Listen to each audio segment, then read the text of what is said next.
Testing, testing. Can you hear your beautiful voice? Testing, testing. Testing, testing. Can you hear your beautiful voice? Testing, testing.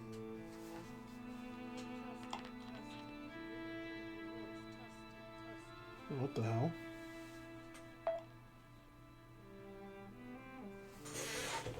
Testing, testing. Can you hear your beautiful voice? Testing, testing. Cool, that's working. Also, apparently I had this on. That was awkward. Okay.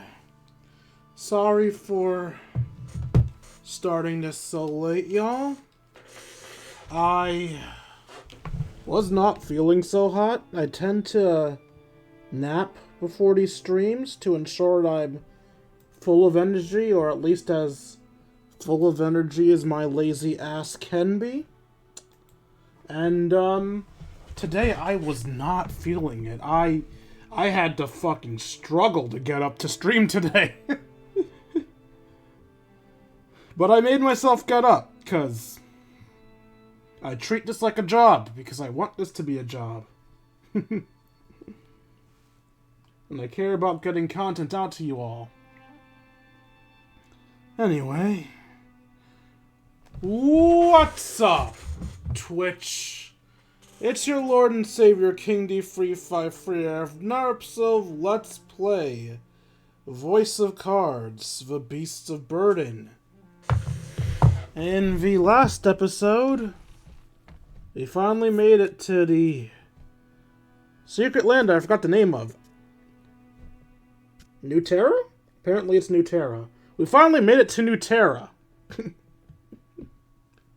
The land we've been looking for that would give us all the resources that we need. The sky that we've been searching for, and basically everything we've been hoping for in life.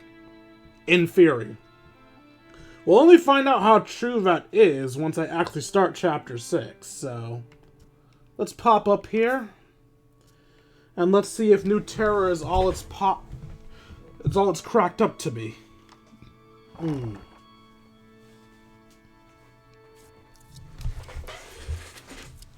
But first, we shuffle our deck.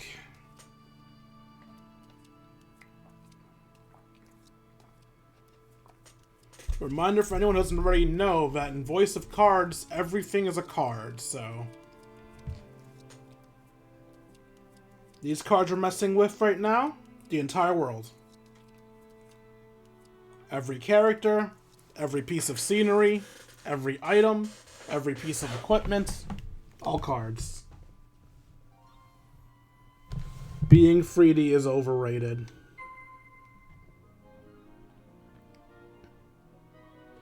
Oh, the autosave already puts me in New Terra?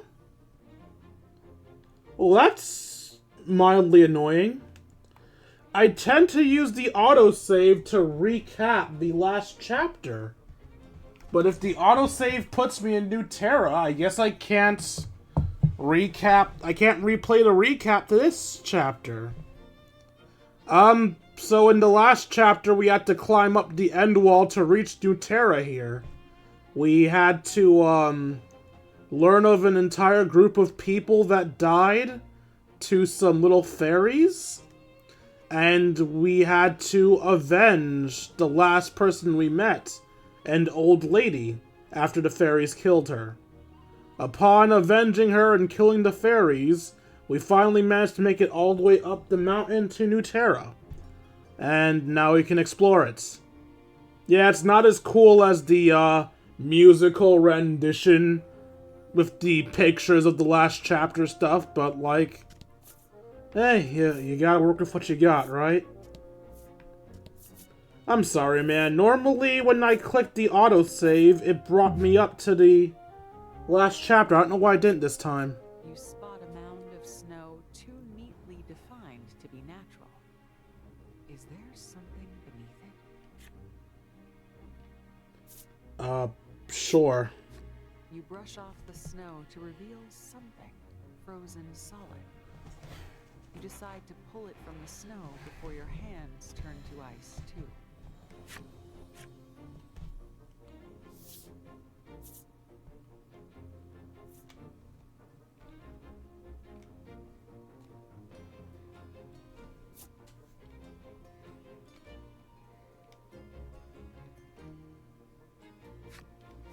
It's slow going, but you're wiggling it free. With one last pull from your icy hand, you manage to dislodge an old pack. It crackles as you test the frozen stiff flap. You idly wonder what became of its owner. The ice snaps and pops loudly as you force the pack open. Inside is something very useful for an adventurer indeed. What, potions? I mean, I guess that's more useful than a potion.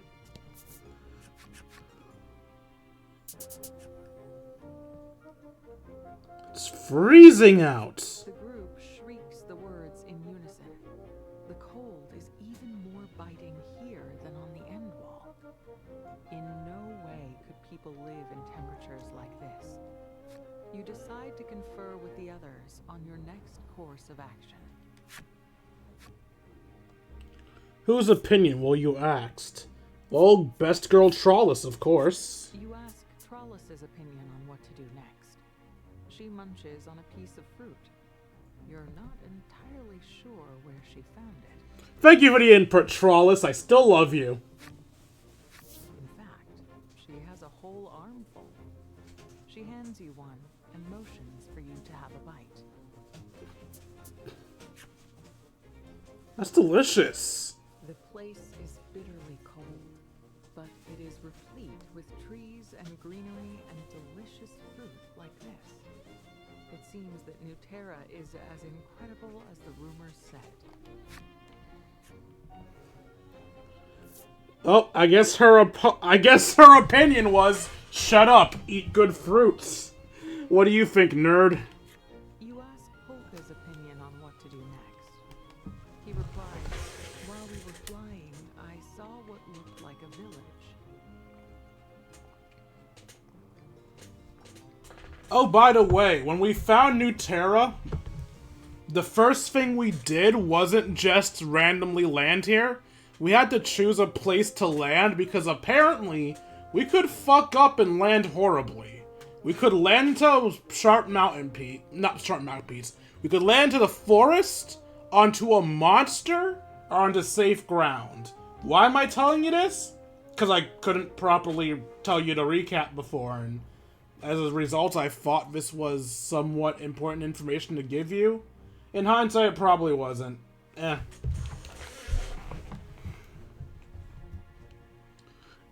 But, yeah, I didn't see any village when we had options of where to land. Unless the village was in the forest. And if I recall correctly, it was that way, he says, pointing to the northeast. Okay. So northeast is the next direction we're going. You ask Legol's opinion on what to do next, but he offers no more than a shrug and a grunt.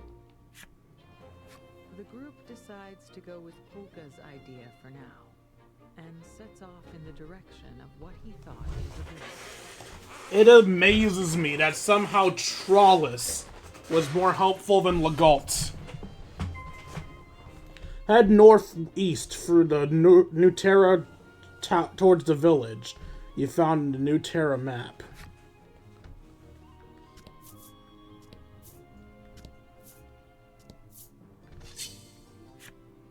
Alright, there are in fact enemies in Nuterra. You would think the place that's supposed to solve all of our problems wouldn't be filled with death, but here we are.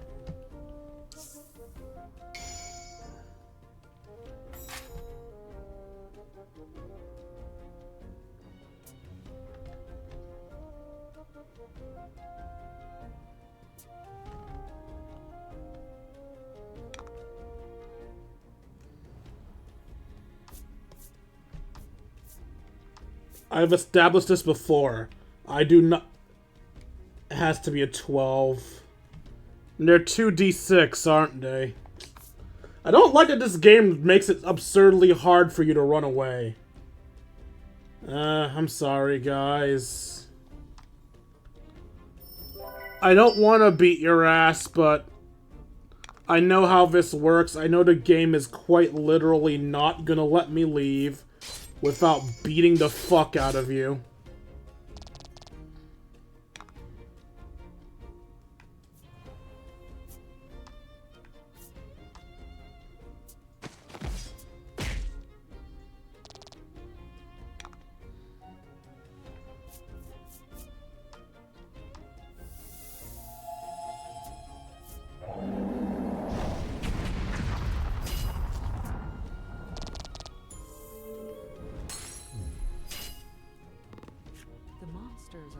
levitating for some reason.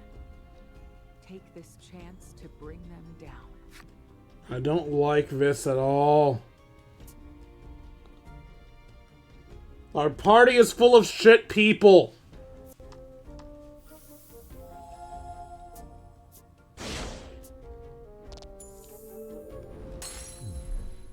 That's how it's...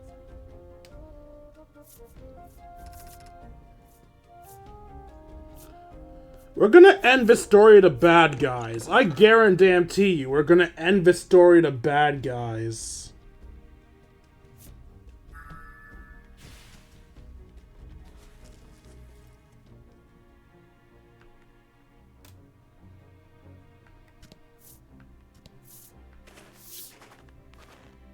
You discover a village nestled in a mass of trees. However, the place is quiet.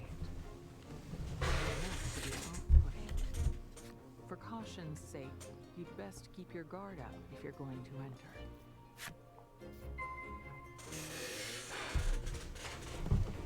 Enter the silent village you found in Nuterra.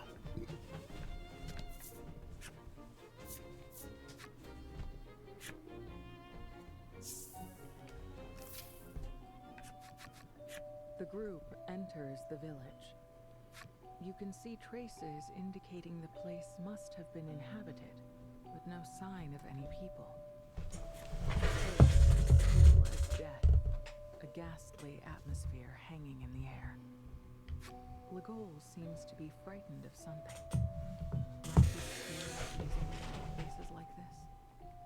In any event, you want more information.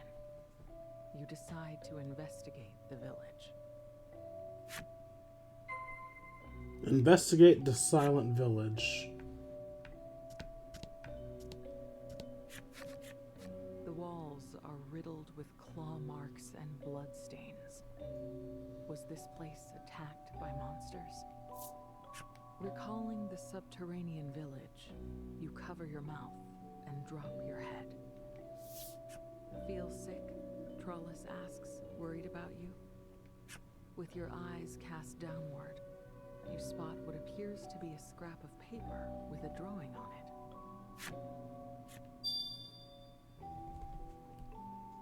it. It looks like a map.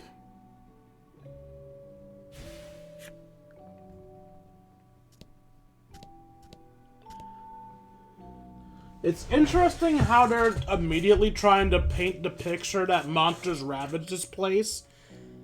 But we saw monsters hesitant to attack humans on our way here. So it can't just be as simple as, haha, monster bad. The game has been making it clear that there are monsters that don't suck. So, while I know I should be going, oh god damn it, those monsters are assholes, I can't help but be hesitant, man. This place must have been a weapon shop of some kind. You note a number of still usable weapons arrayed on its shelves and walls. No small number of them look like implements of torture. You and the others give the distasteful shop a quick once-over and decide to be quit of the place. Aw, I can't get weapons from there? Well, I guess the weapons in there would be kind of immoral. This place looks like it was an inn. With a little tidying up, it should be perfectly usable. Legol is clearly not in favor of the idea. We're not seriously going to sleep here, are we? Polka counters that not only is there nowhere else to sleep, but critically, it won't cost anything to rest here. Has an inn ever cost us anything to rest at? I'm pretty sure every inn in this game has given us an excuse to rest there for free. Free is key. Ringmaster say so. What? Oh, that's Charles. Free is key. Ringmaster say so. How's her health looking?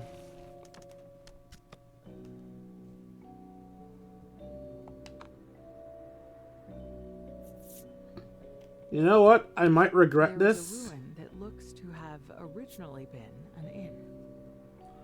I know it's dumb to think this, but I feel like one of these days resting at one of these unsafe inns is gonna bite me in the ass. And I'm wondering if today's the day. Let's find out.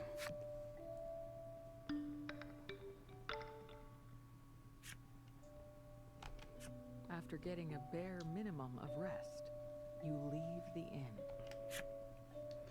I honestly feel like it isn't above a game creator to be like, and then they get attacked by monsters as soon as they wake up. Get fucked.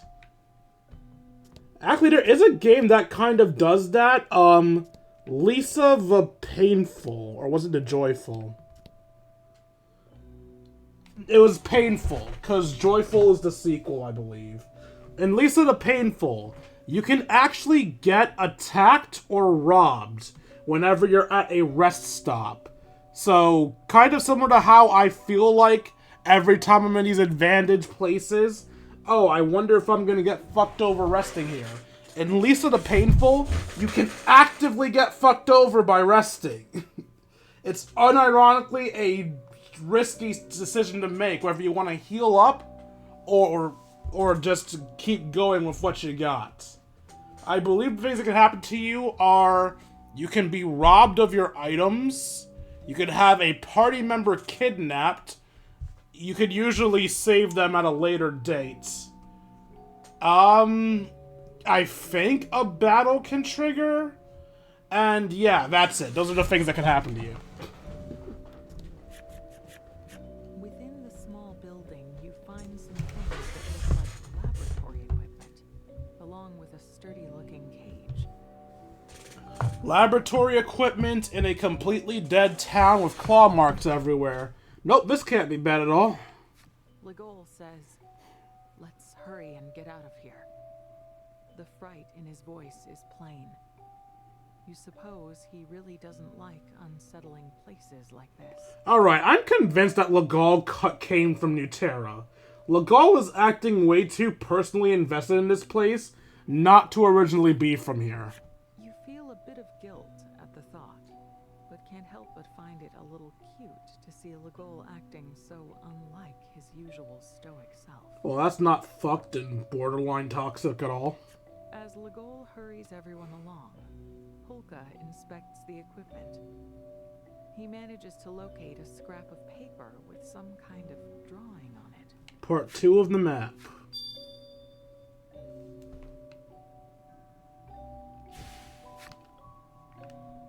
Specifically the left end of the map. On the shelves, you spy a number of salves, poultices, and other medicinals. Maybe this place was an apothecary. Polka says that several of the items could be of use, so you decide to borrow them, minus the especially suspicious-looking ones.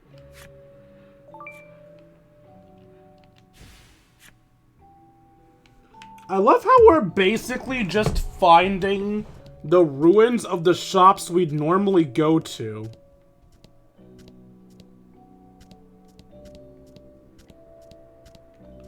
We had Unknown Shop. We had Unknown Thing, which I'm going to assume is the game shop. We had the Weapon Shop. The walls are riddled with claw marks and blood stains. Legol says, "We've seen enough here. Let's go." So yeah, mystery place that I'm going to say is the card shop for now.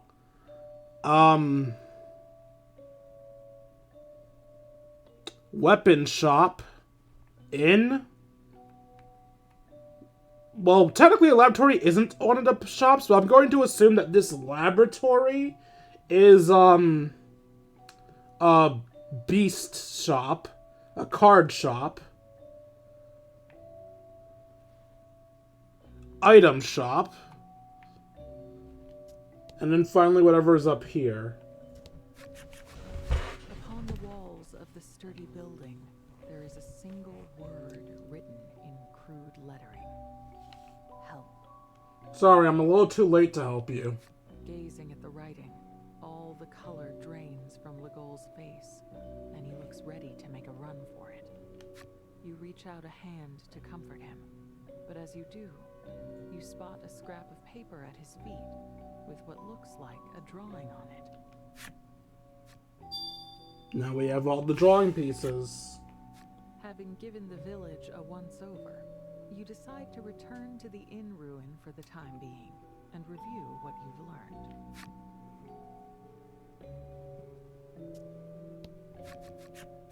However, you don't have a clear picture of what happened here.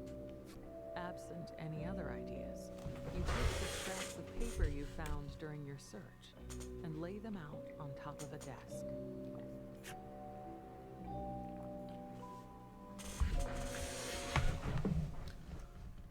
Wait, hang on. Do these actually fit together? Looking at the images on the scraps, Polka realizes that they must have originally formed a single page. Put together the scraps of paper in order, starting from the left.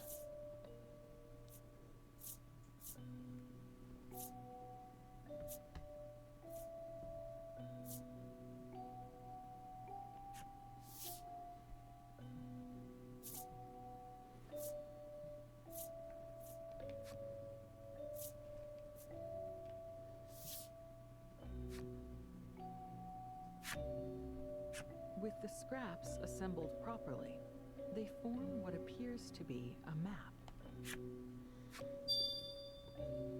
A map assembled from the scraps are found in the Silent Village. It bears a distinctive mark. Looking closely, you spot a flower drawn in one particular location. Something about it calls to mind a childhood memory for Polka.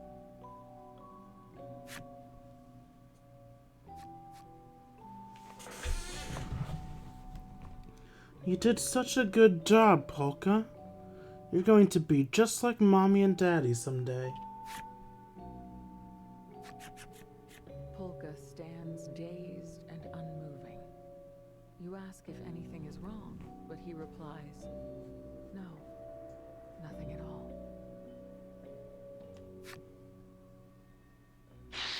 What the fuck? Breaking the reverie, something black as midnight assails the party. You reach for your weapon, ready to fend off a monster. But when you take a look... That doesn't look like a monster. What is that? It's attacking. That's what it is. Pay attention. The goal's upbraiding brings you back to the moment, and you grip your weapon tight, ready to fight.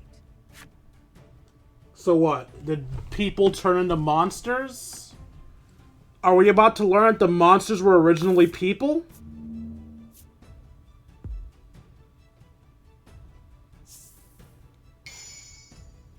I'm going to assume we're about to learn that the monsters were originally people.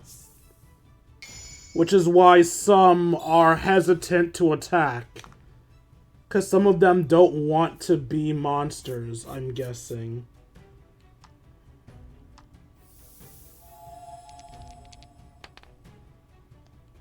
Damn it.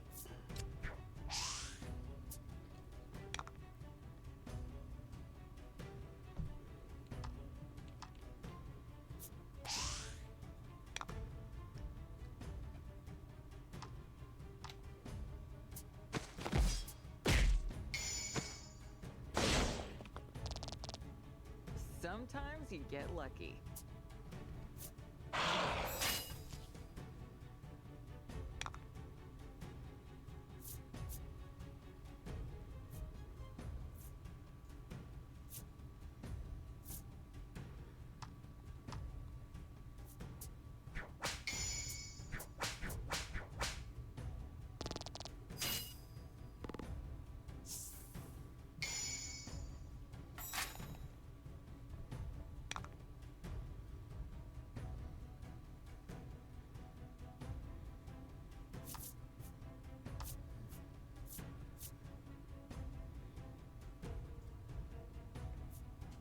You know what? I think I can take a singular hit.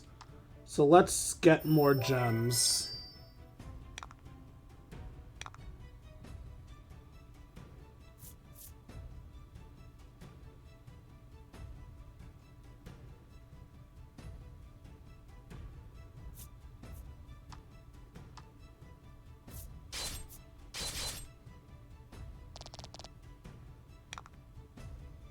1, 2, free. 1, 2, free. I can afford to use up to 3 points this turn. Let's go for lights.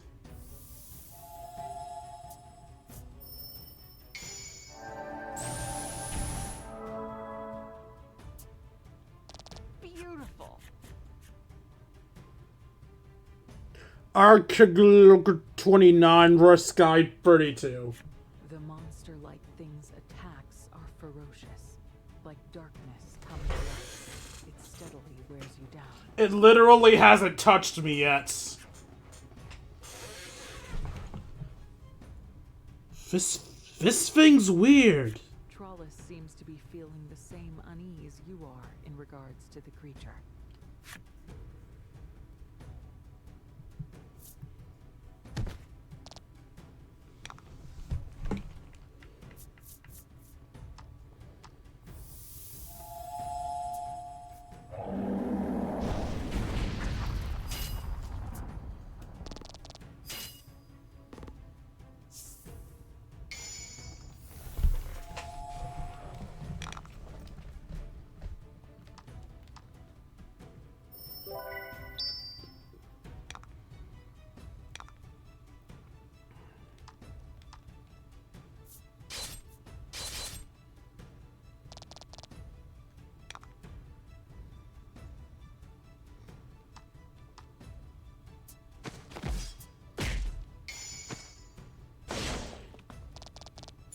Good game. Weird person that I think I murdered.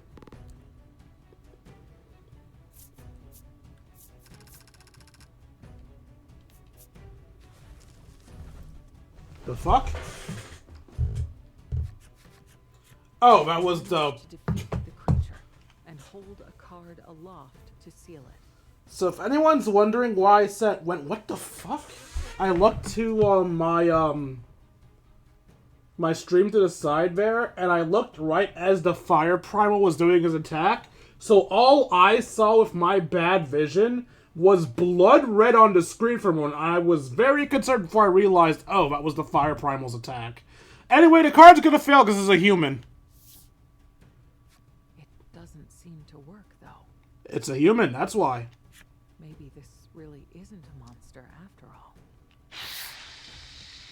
A little troublesome having to deal with all these unknown foes, isn't it? Exclaims Polka. Oh, wait, these aren't humans. These are, the shadows from the second game. I don't remember the full details of what these shadows were. I think they had something to do with the mind space, but... yeah, I think I remember these now. They're from the second game, the... something maiden. The Lonely Maiden? No. I don't remember, I'm sorry. The four of you decide to run for it. Looks like we're not running for it. Turn. You find Steelborough soldiers blocking your path, trapping you. Do these people ever quit? Perhaps they're in pursuit of those responsible for killing everyone in the Senate. Legol clicks his tongue. How'd they even get here?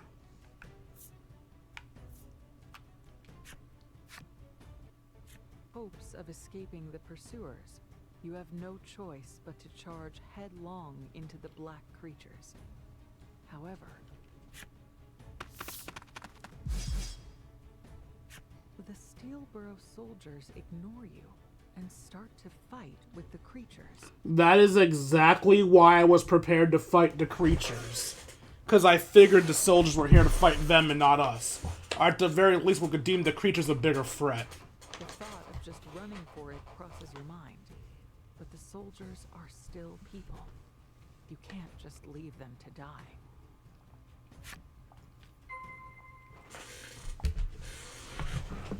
Regroup and join the soldiers from Steelborough.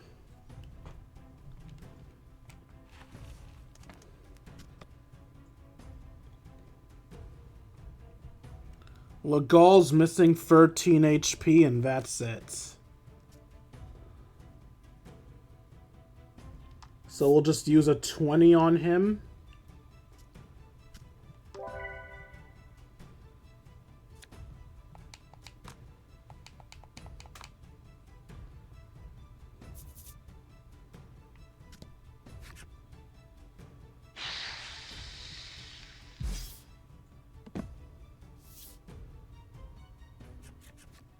The soldiers don't wait for your help and manage to bring down the shadowy creatures. What was the point of me healing?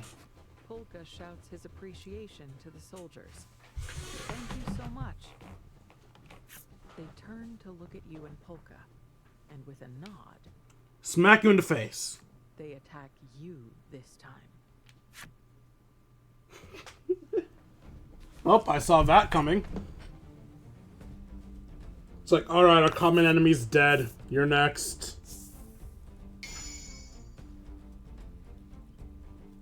Get up.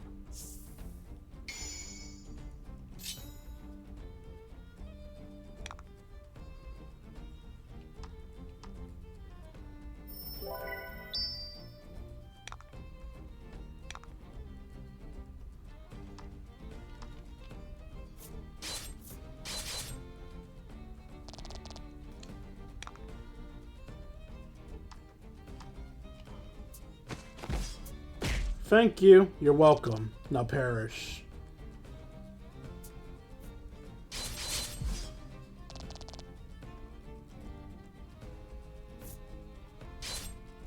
They're really just working together to beat the nerd up, eh?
Alright, so we're gonna end this on a really good footing, actually.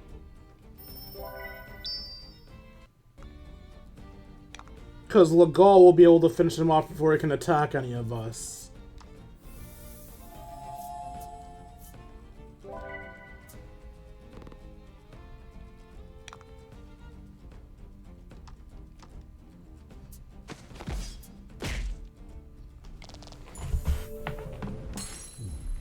How'd you guys even get up here to New Terra?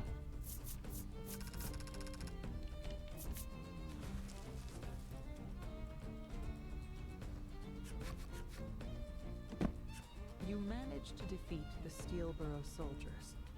You question one of them, asking how many of them are pursuing you. Filthy traitors. In the next instant, the soldier is back on its feet and rushing at you. This guy's got balls of steel.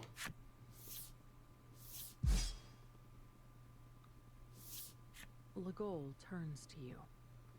We shouldn't linger here. Abiding his suggestion, you decide to hurry away from the place. So once again, when a card rips, did the DM just like tear a playing card? Is this a one-time adventure, or do they have just like a shit ton of extras for the cards that need to be ripped?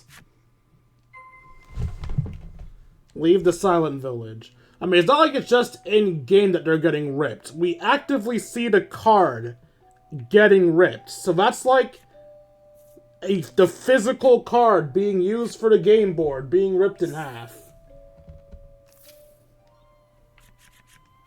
You decide to ask your friends what to do next.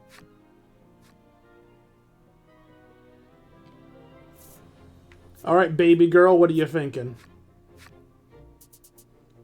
Trollis waves her hands about vigorously. Still good to go.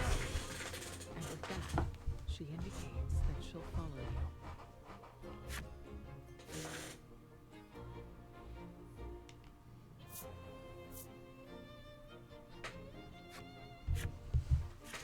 should press on through New Terra, says Polka. He is curious about the mark on the map, thinking of the Guru of Lightville and her claim that what you seek would be in New Terra.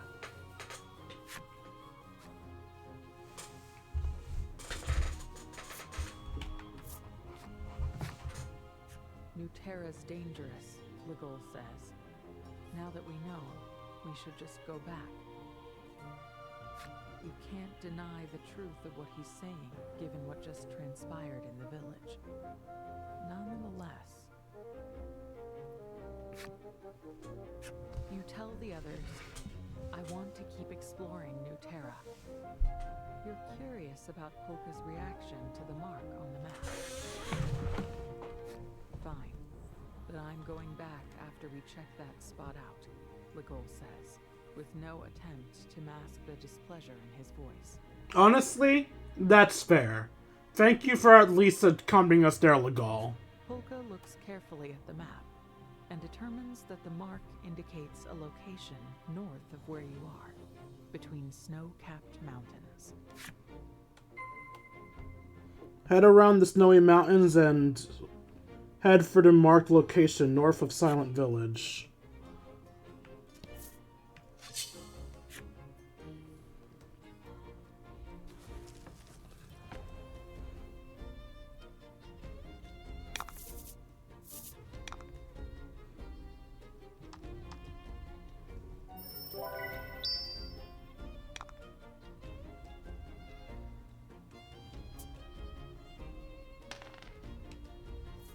Okay, they're ready to fight us now.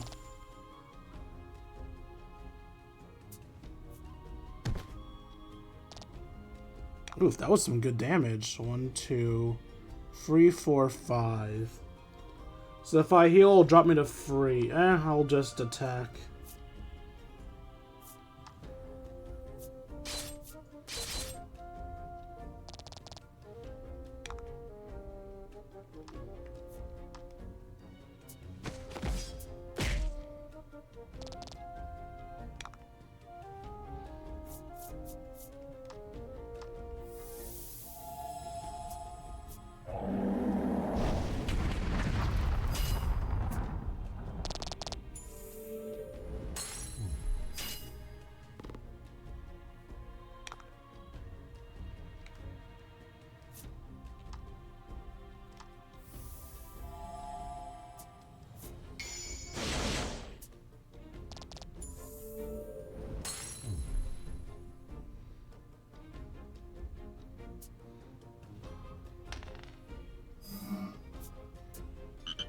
I was going to heal myself this turn, you jerk!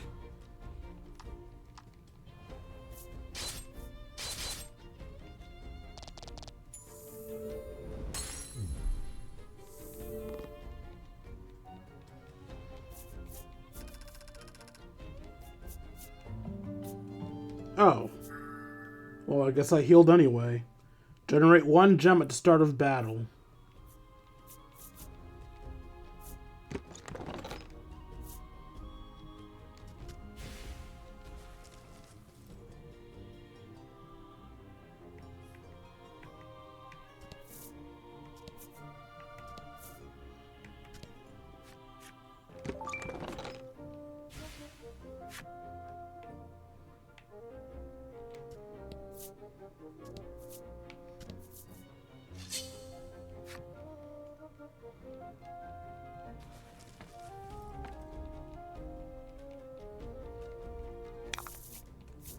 Get him.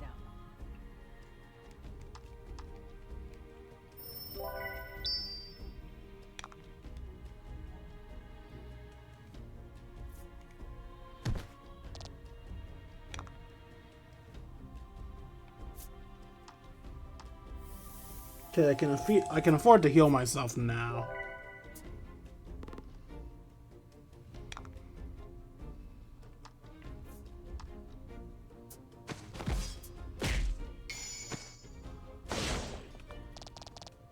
Beautiful. And that crit gave me just enough for Trollis to kill.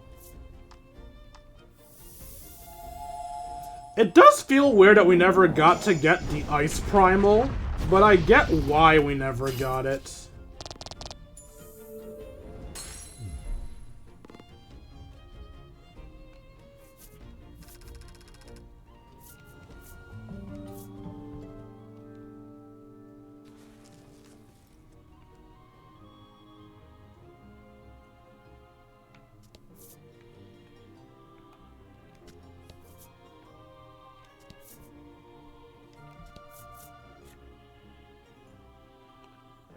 Hail, you there! Wait, how did you get up here?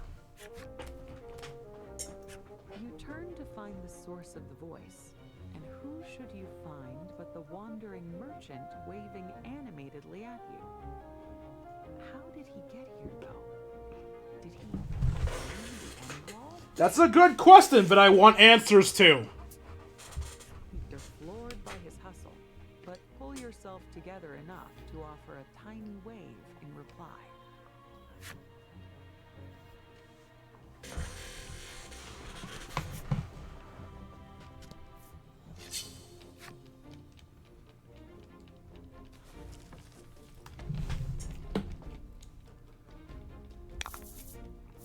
Battle time.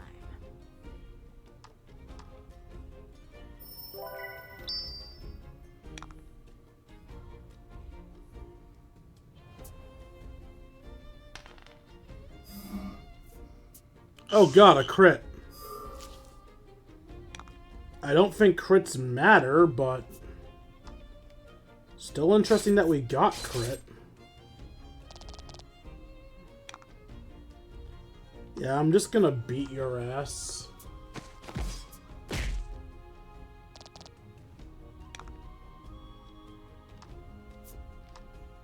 Now whip it into shape.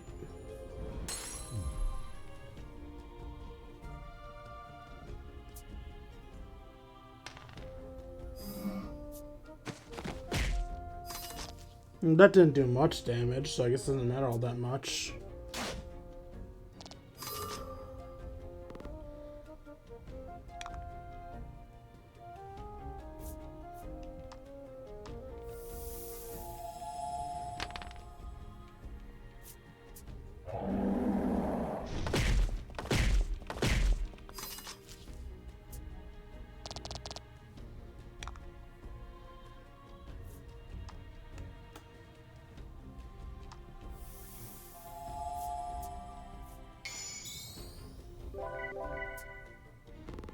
I thought I was missing a health point. Alright, I'm still sealed. Oops.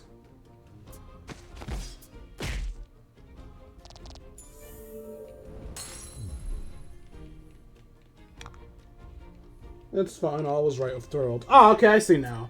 I had to attack him down because he hit me with that thing. And by giving me the new status condition, he got rid of my seal.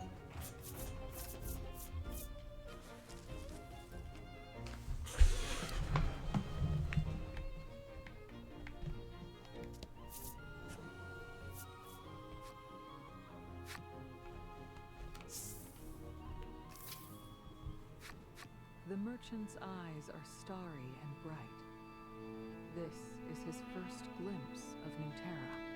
You ask the man how he managed to scale the end wall, and he raises two bloodied palms to show you. Why, it seems as though he climbed over himself in pursuit of your group. He laughs off your surprise. It was nothing.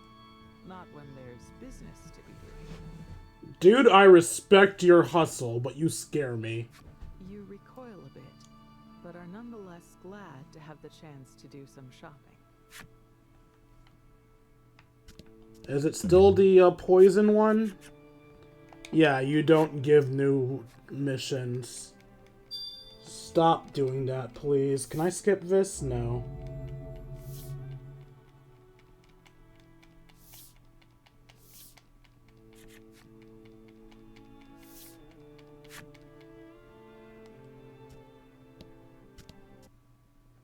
The fuck?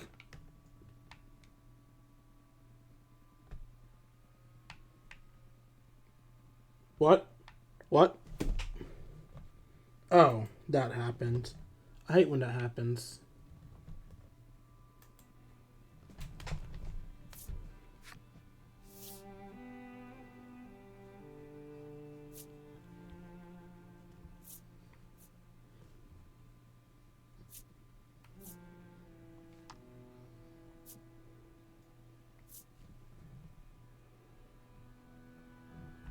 $5,800. Yeah, I can buy 3 new weapons. And I'm pretty sure I have stuff I can sell to get new stuff when I need to, so.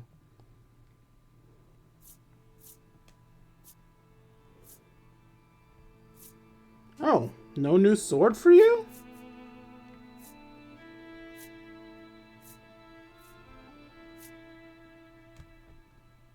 Well, you at least get a new staff.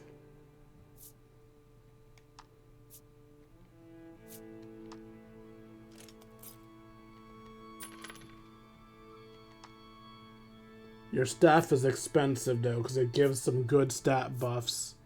No new whip, either. I don't think I gave anybody armor. I have Legal using a breastplate. So this is a pure upgrade for Legal.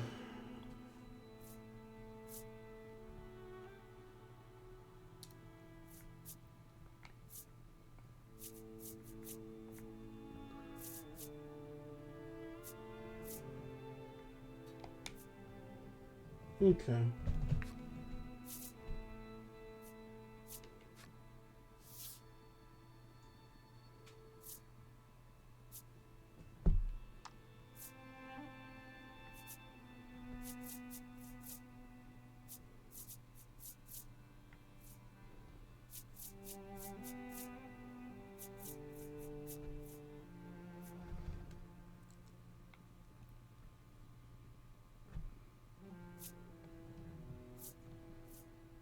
The 600 gold won't be enough.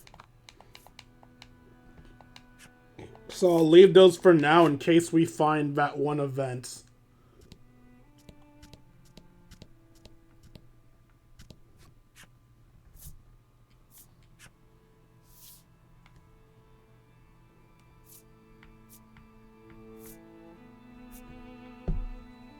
Deal bolt damage and inflict paralysis. Deal dark damage and recover HP equal to 50%. Cure all status ailments except KO.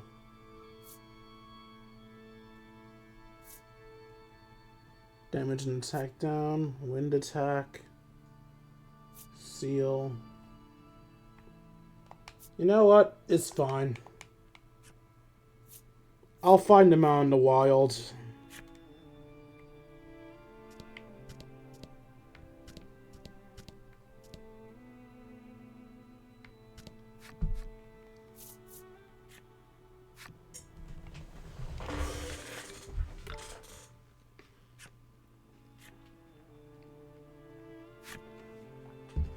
Thank you for the rest, lady.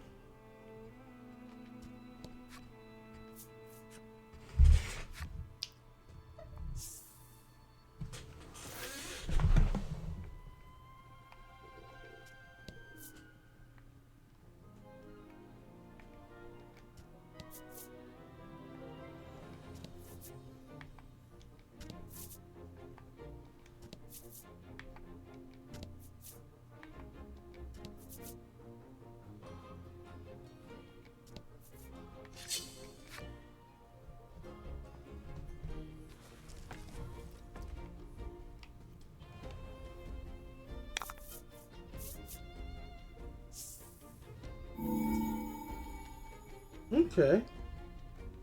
Battle time.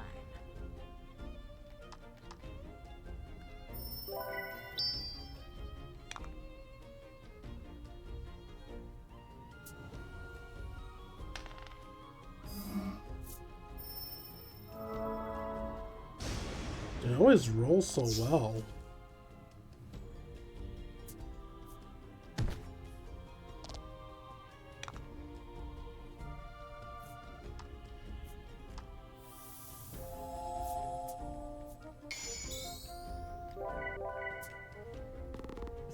sometimes you get lucky.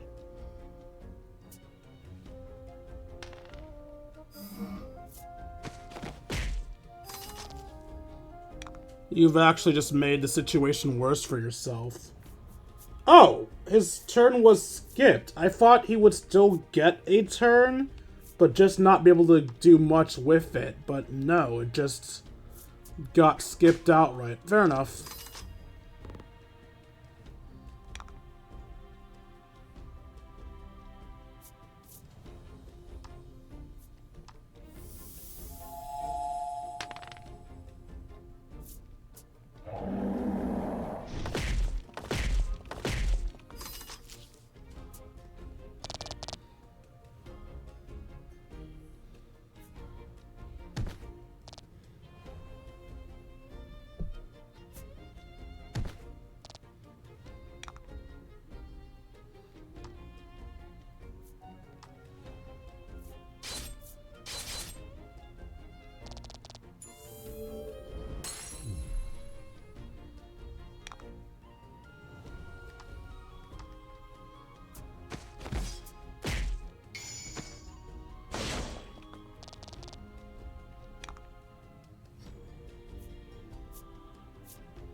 Why Trala? She didn't do anything wrong. Okay, I'm at full health. I'll do you, cause Legal heals at the end of battle anyway. Alright, Legal, cut him.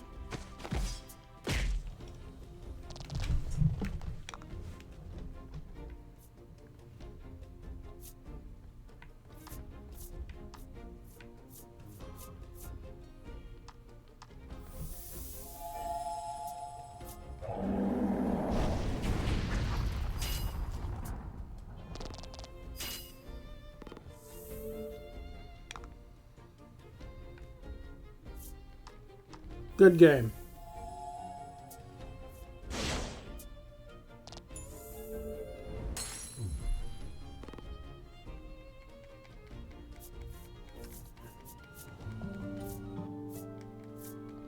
I always just choose the first one because I never know which one's the right one.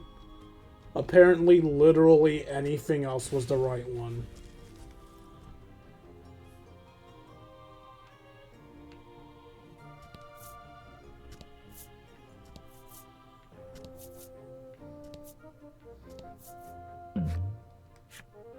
As you forge on through the snow, you come across a tattered doll covered in deep gashes. Gashes that could only be made by monster claws. The doll appears to be covered in dark red blood. You don't want to think about the fate that befell its owner. The smell of that blood is going to attract more monsters, the rest of the party warns. I'm taking the damn doll. Someone must be missing it. You and place the bloody doll into your pack.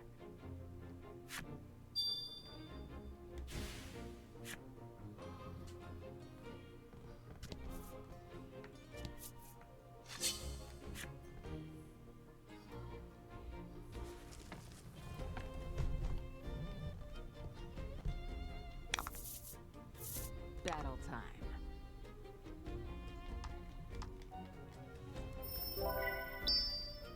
That's a lot of enemies.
Alright.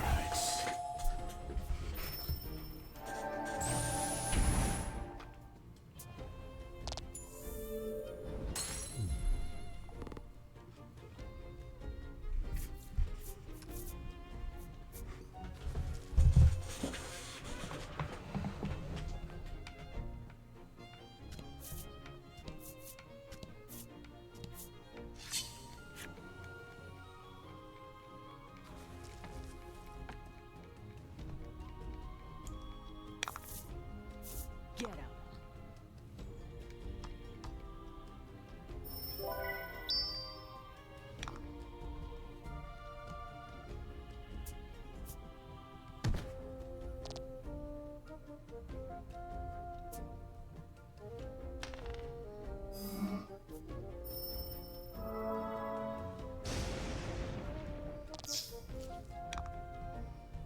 Poor Polka.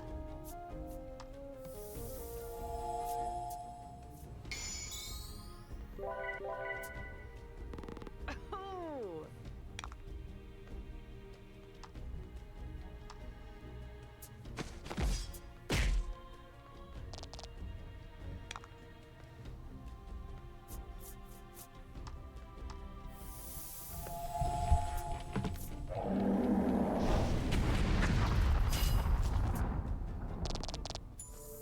Oh, so you're weak to fire, are you?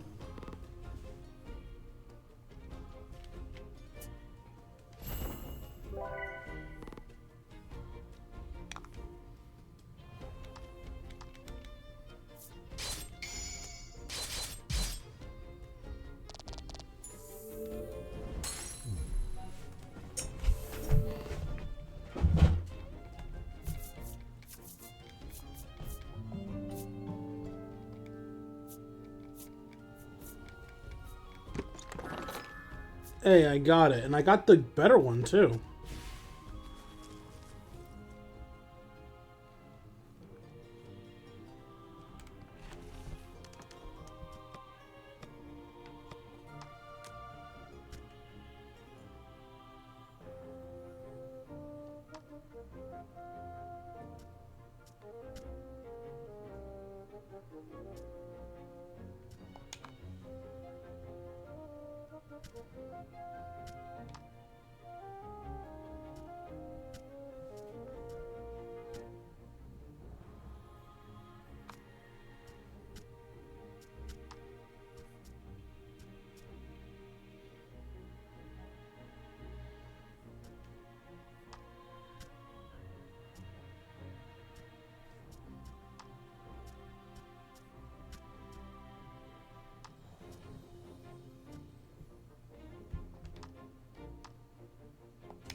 I don't consider the Steel Primal's thing all that useful, so... You know what? Fuck it. I'm gonna go the wrong way first, actually, because there might be something interesting down here. As you trudge through the snow, you hear a muffled thwop somewhere ahead. The sound of snow falling from the trees above. The next sound you hear is the crick-crack of a strained branch above your head.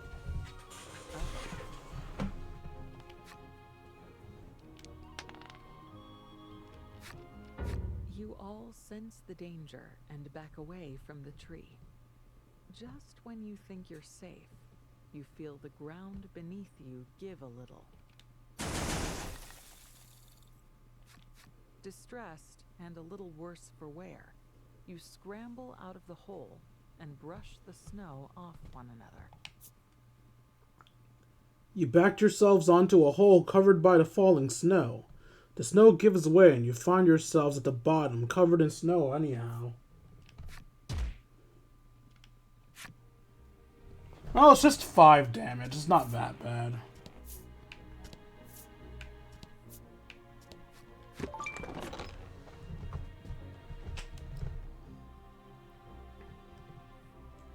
Raise defense and vitality in exchange for attack. In other words, give this to the person I don't have any physical attacks on.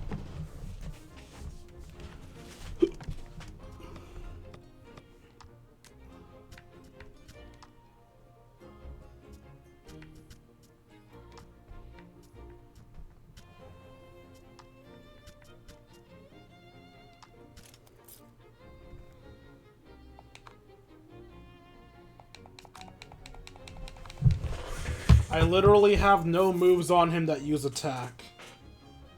So this one is perfect for him.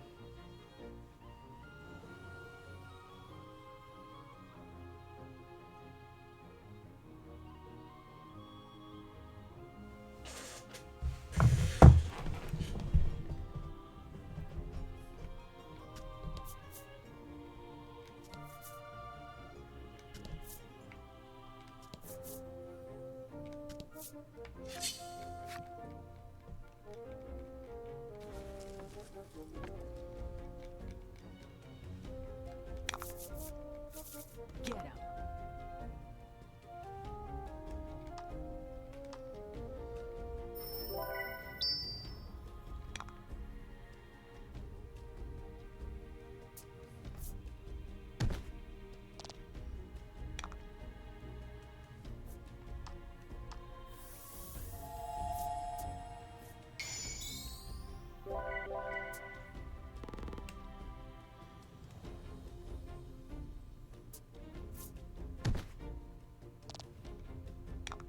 Alright, Trollis is gonna heal when she attacks anyway, so that's fine.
Bill of Good Fortune.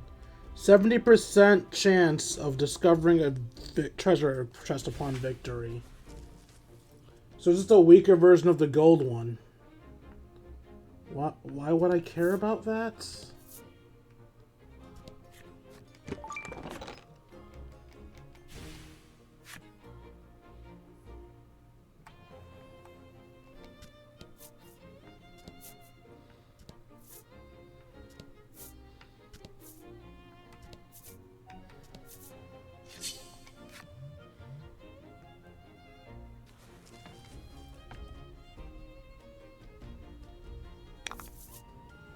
Battle time.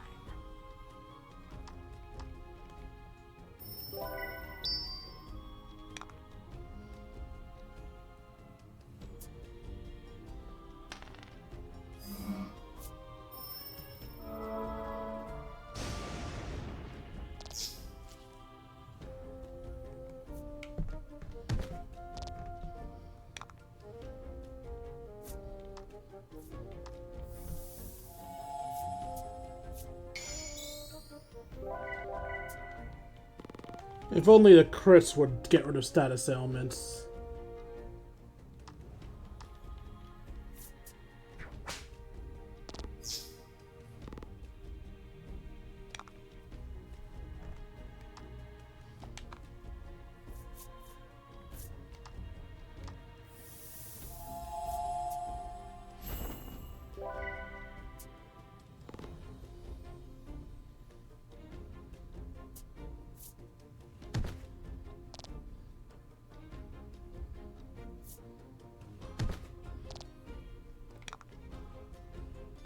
Now they're teaming up on Legal.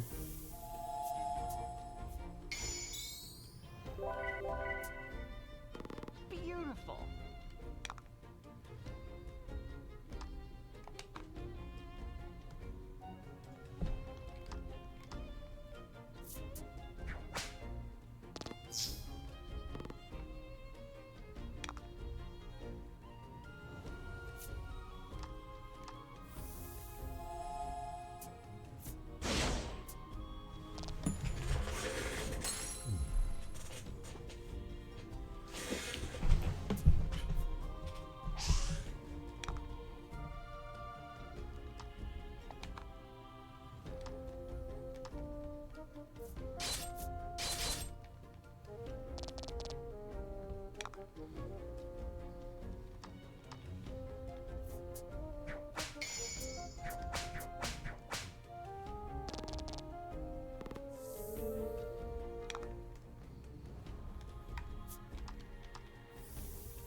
Mage Moth's enemy story. Okay.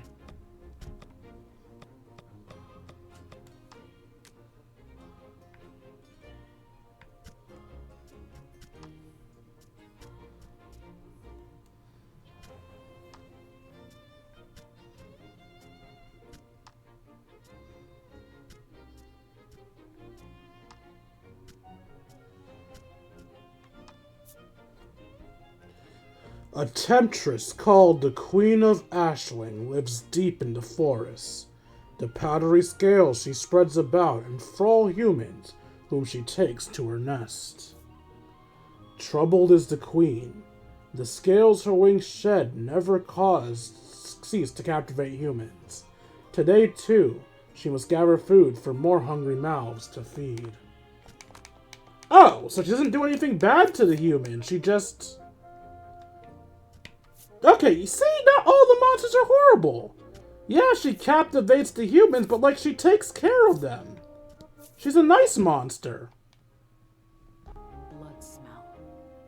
With those words, a monster appears before you, nose twitching. No getting out of this fight. Okay. Let's throw hands. I fear no gecko.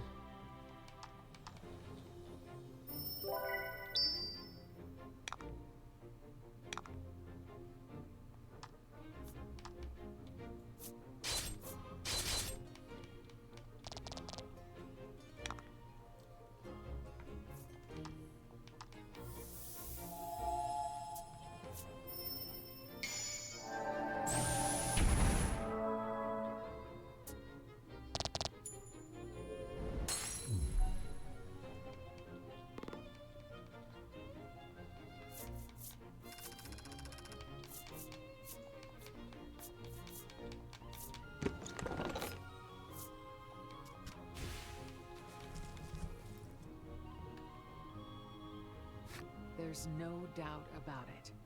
The bloody dull scent attracted the monster.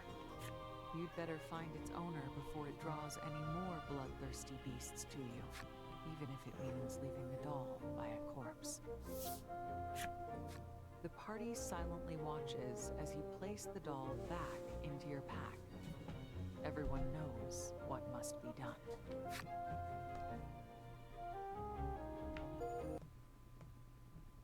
You fulfill the necessary requirements and unlock the Dark Toad's enemy story.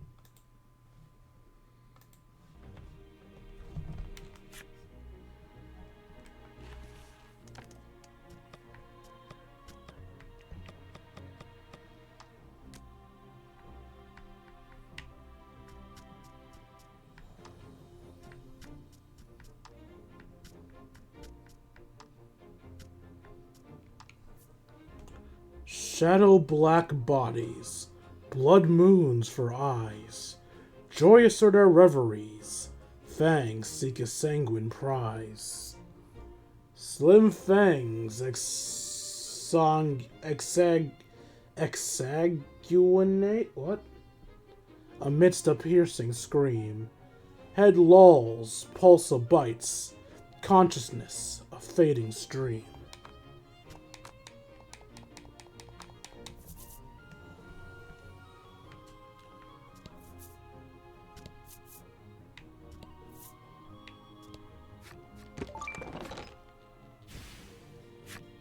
I'm rich.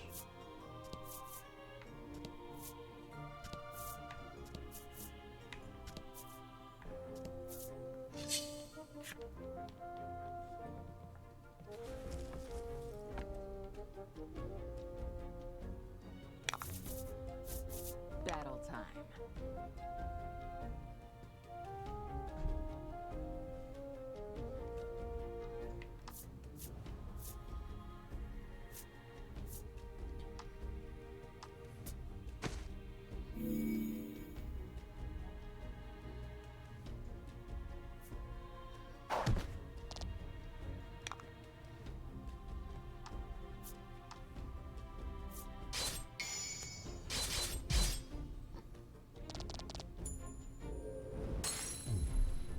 Oh!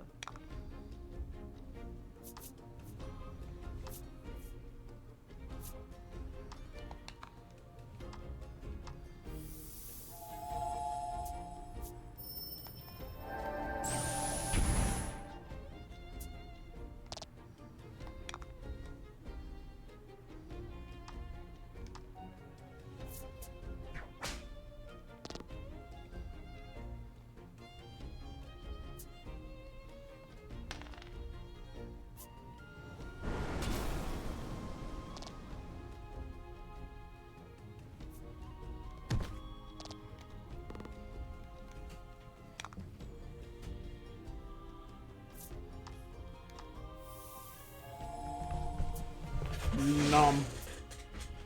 Actually, I should have had you do some healing, then have the others do stuff. I don't know why I did it that way. That wasn't the right way to do it.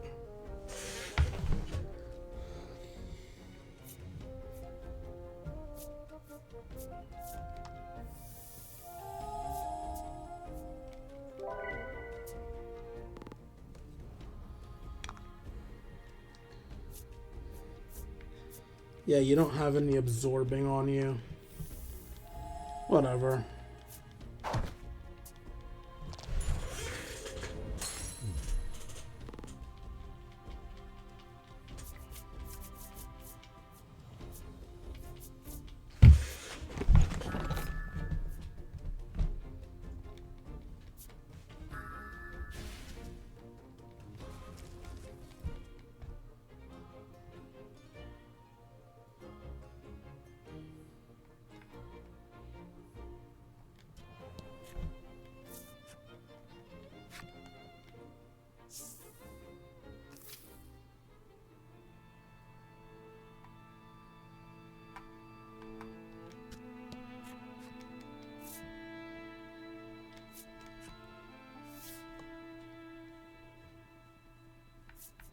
Someone had a straight upgrade in armor here.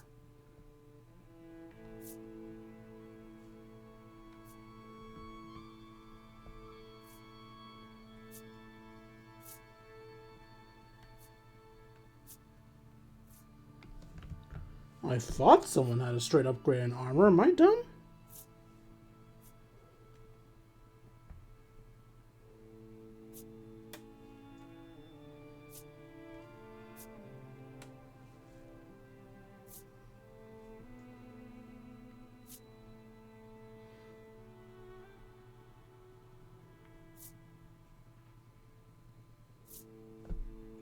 Yeah, this is your current gear, and this is the straight upgrade to you guys.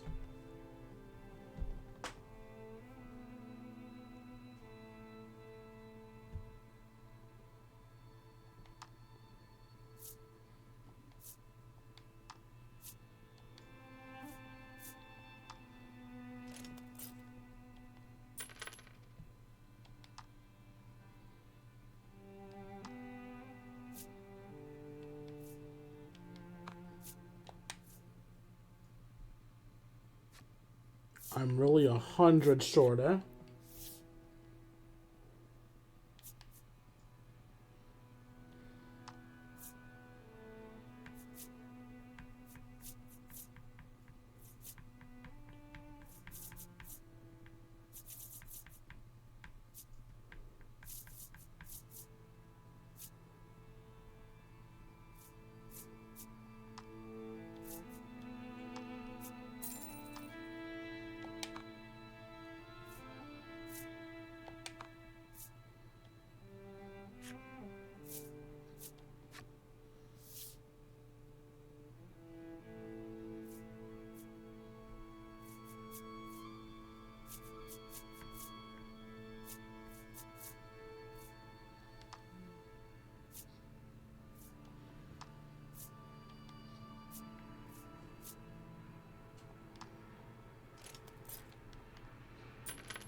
Now, pure stat rise, it's actually smarter to give Trollis this. Because Trollis is already amazingly slow and will be outsped by most enemies. It's really just better to make Trollis a full-on tank, but I'm not giving her the minus speed thing because I'm stupid and stubborn and don't like the aesthetic of little girl in heavy armor. Or little goblin in heavy armor. So yeah, I'm actively giving Trollis not the best equipment for her. According to Polka, the place that the map marker indicates should be around here. You can detect the telltale signs of life nearby. Could there be a village? It may be worth a visit.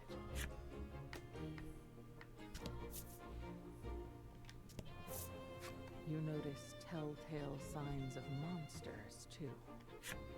We can handle them.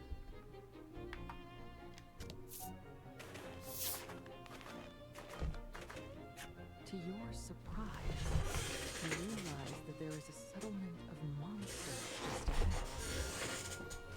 The mark on the map looks like it's pointing to this village. It seems like it could be dangerous to approach. You say that you want to go into the village, but Legol stops you, insisting that you need a plan first. However, Can't we just be led by our half monster? Polka suddenly bursts out, "Please, you have to let me investigate the place." He explains that the mark drawn on the map looks much like his mother's hand. You truly do want to agree to his request, but it would be reckless to a fault if you just marched right in without preparing.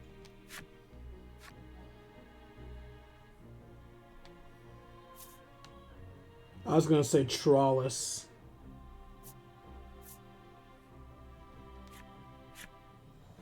The fairies you encountered on the end wall were masquerading as Polka and Trollis. Can we? Yeah. So what are we gonna all turn to Trollis, or are we gonna turn into monsters? So wouldn't that mean you could use this powder to disguise yourselves? You suggest to the others that you use the fairy dust to disguise yourselves as monsters. Though reluctant to assume such a form, you're left with little other recourse.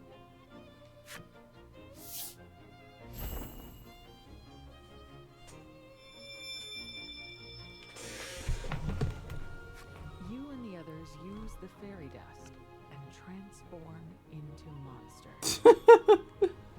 That's so interesting. Trollis seems somehow pleased with her newfound fuzziness. Certainly more pleased than Legol, who is rather less than happy about his new monster form. At any rate, the transformation has afforded you the opportunity to safely infiltrate the village. I love how I became a cat girl. To do so.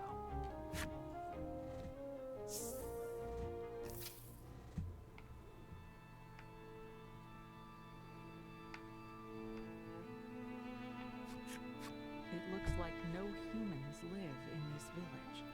Instead, the monsters seem to have a thriving culture of their own.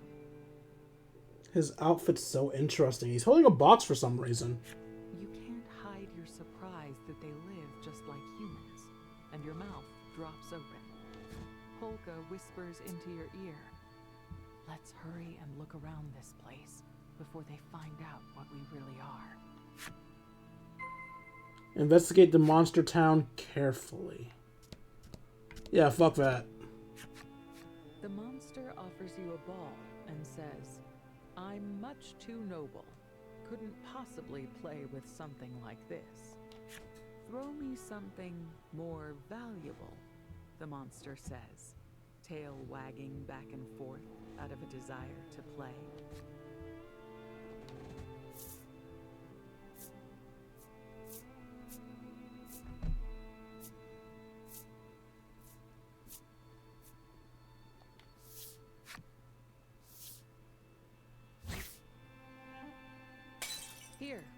Fetch, you say, throwing something from your pack.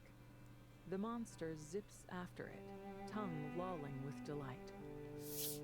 The monster returns quickly, something clutched in mouth, but not what you threw. Interesting. So I can use you to get rid of items I don't want? Tail wags back and forth, and its tongue lolls out. You can tell it wants to play some more. Oh, that's it? Okay, it was a one-time thing. The monster running the inn can sing a tune so sweet, it seems it'll have you sound asleep in moments, and dreaming sweet, rejuvenating dreams. How about a nice rest? Someone calls as you approach the inn. I'm pretty sure this is going to be the moment where it bites me in the ass to sleep, because we're supposed to be being careful here. So I'm going to save so I can restart when this inevitably kicks me out of the village.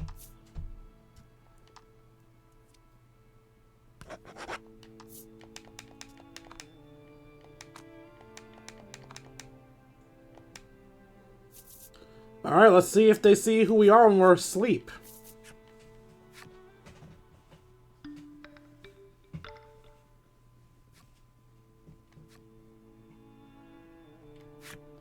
Oh, really? I thought for sure they'd be like, hey, wait, you look suspicious. Your disguise dropped as you slept. Shop explains that they sell weapons stolen from adventurers.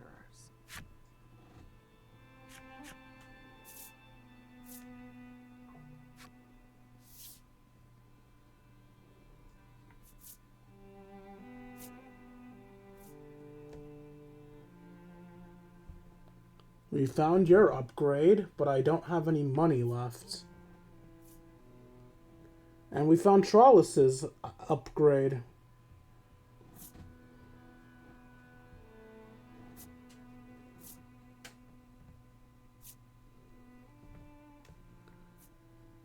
And your... Oh, shit. So many stuff. Okay.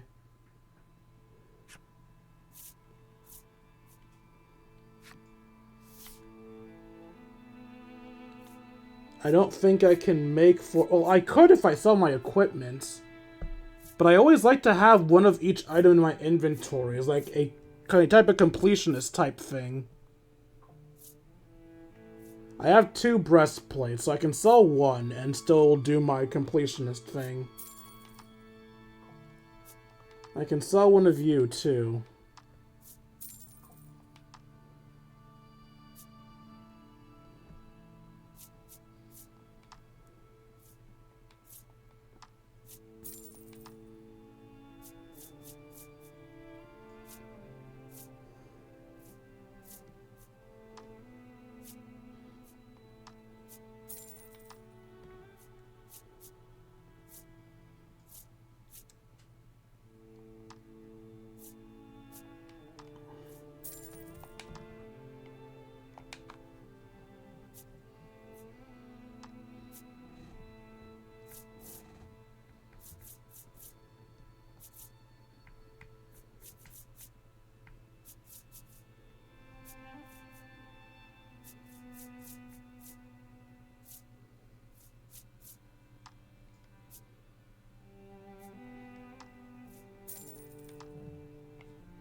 It's not gonna be enough.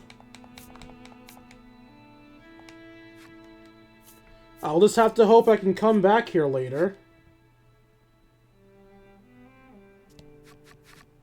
I'm so hungry, the bone monster says, theatrically patting the void where its stomach would be. It keeps stealing glances over at you. Polka signals to you with his eyes to just ignore it. The creature is clearly fishing for a response.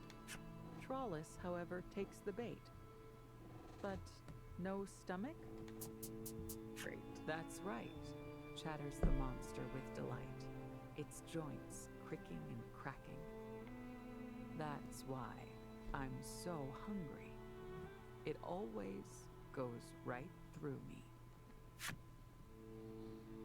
I just realized Trollis has long eyelashes to still denote she's female while she's a monster. After you enter the dimly lit shop, you notice its monster owner sighing. You ask if something is wrong, and it explains that it doesn't have enough dishes to feed the pets in the shop.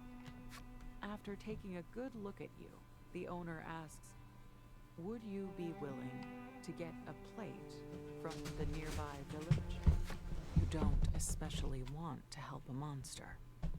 But Polka convinces you by saying it probably wouldn't hurt for us to ingratiate ourselves to the locals. Find a plate in the silent village. All the goods on offer have been stolen from one adventurer or another. The shopkeep impresses upon you just how useful they'll be. Someday, the monster says, trembling all over.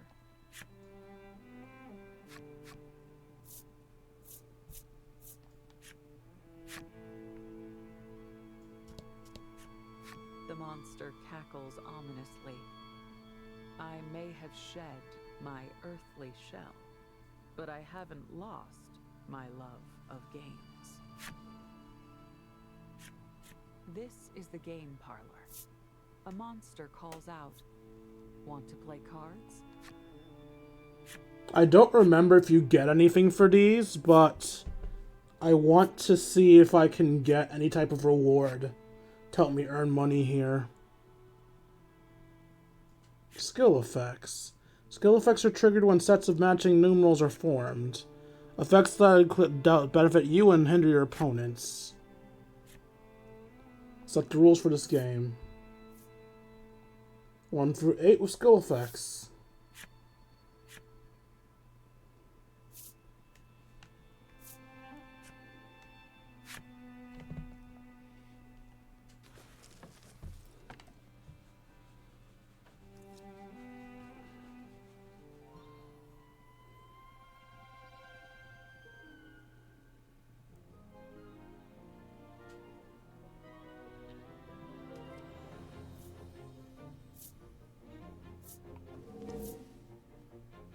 Let's see who'll go first.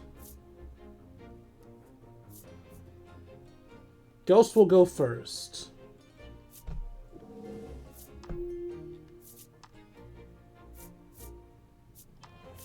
Ooh, that's a good set.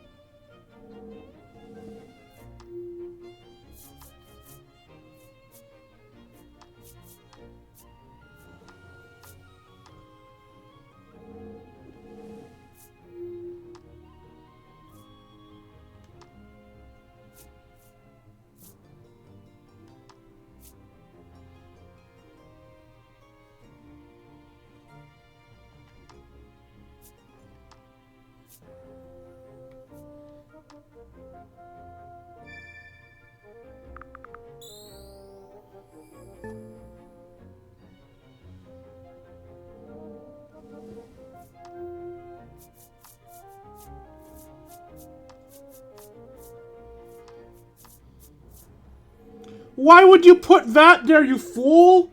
If they get a 5, they'll get so many fuck.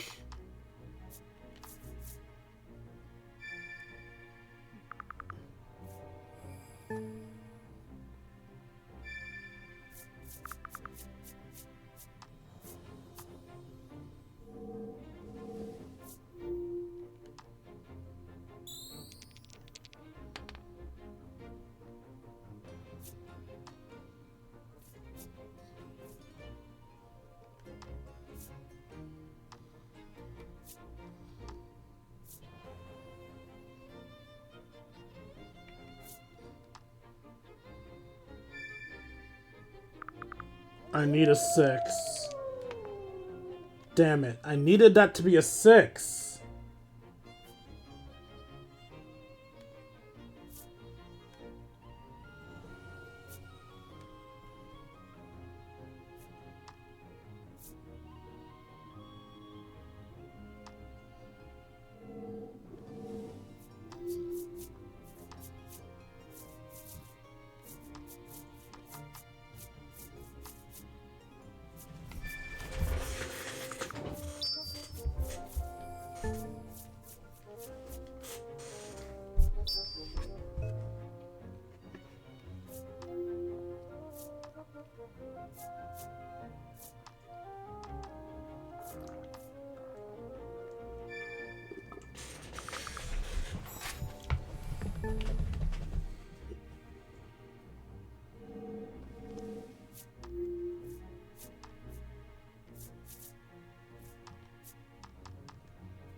Dude, I'm losing this so horribly, dear God.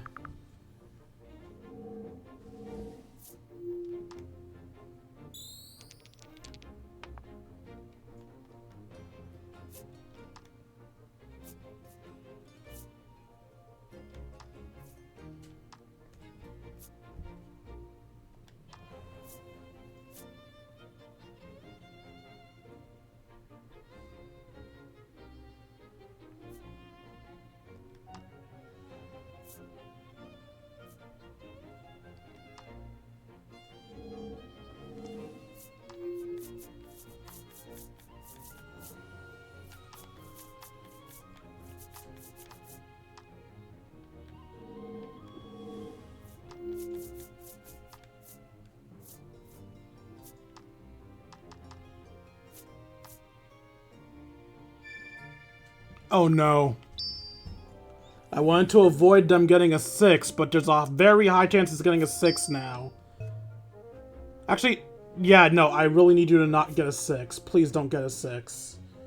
Okay, good.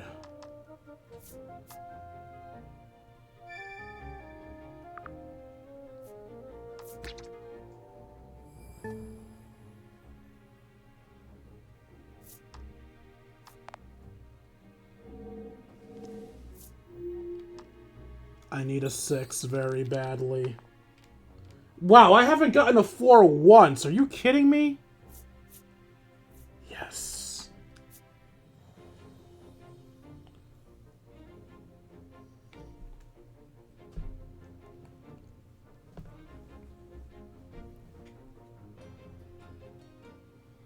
So I can get 16, or I can get 15 and try to destroy people's stats.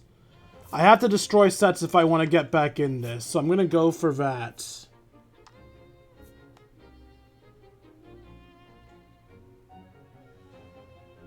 Oh, it automatically goes with that one?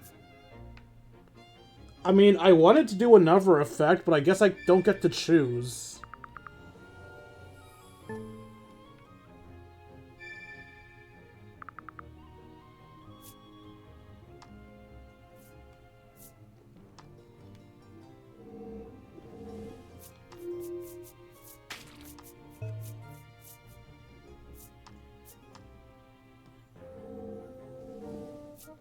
Yeah, I lost.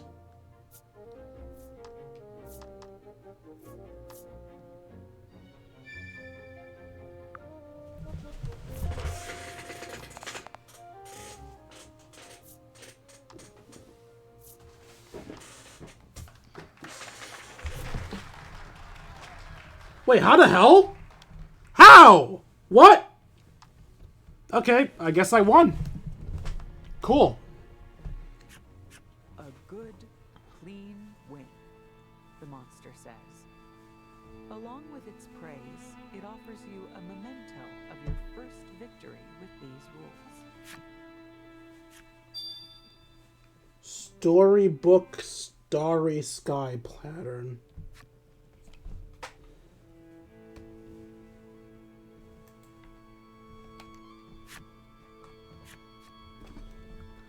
Following rules now available to play. New ad events.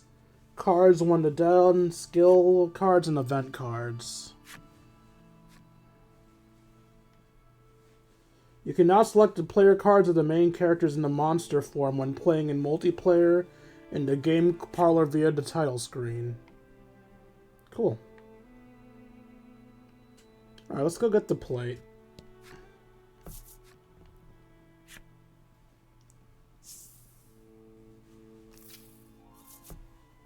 You leave the village and quickly undo the transformation. You don't find it terribly enjoyable to remain in monster form.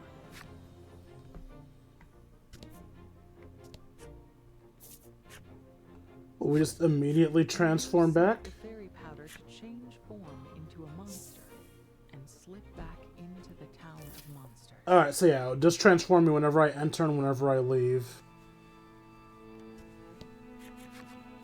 You're not gonna win contests like that, one of the monsters says breathlessly. The trio seems worked up about something.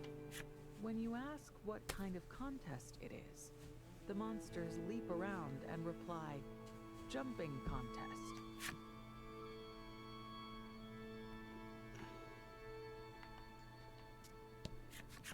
With starry, lovelorn eyes, the sprite says, how I wish to see him again. Oh, you don't have the doll. Upon hearing the details from her, you think the object of her longing sounds a bit like Legol. Ha! As if, the monster snorts with laughter.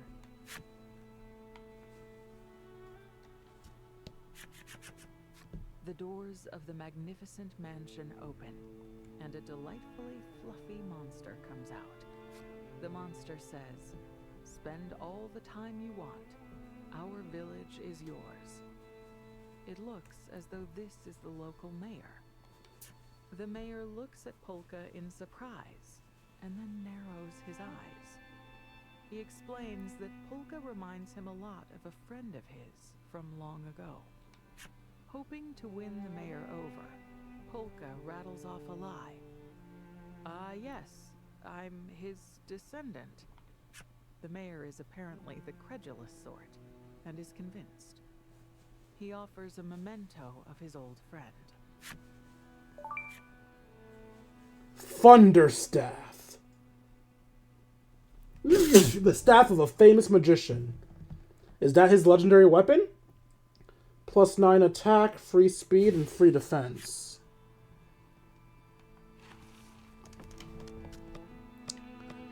No, it's not his legendary weapon, because his legendary weapon would be, it would have a golden hue to it. Yeah, that's just a regular staff. That's like the staff I would have bought in the old area.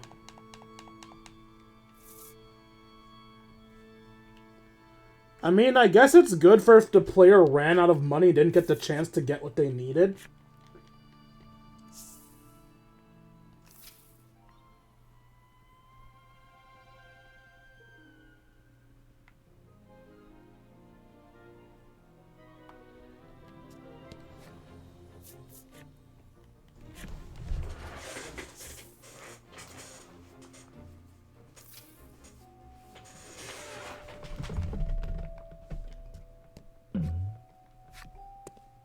As you scan the ruins, your eyes land on a drawing of a young girl and her doll.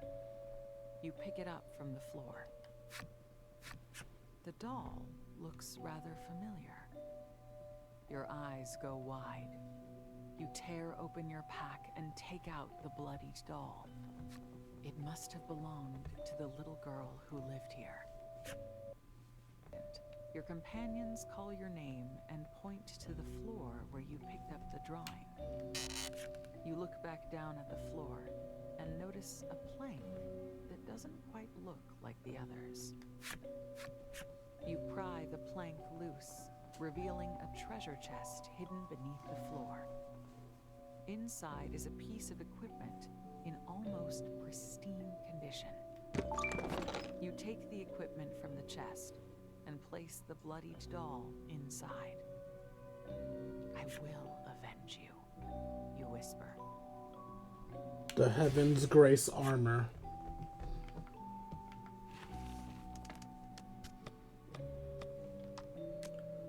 They do not give you multiple legendary armors, so while I don't like putting her in a breastplate, I'm putting her in the legendary breastplate.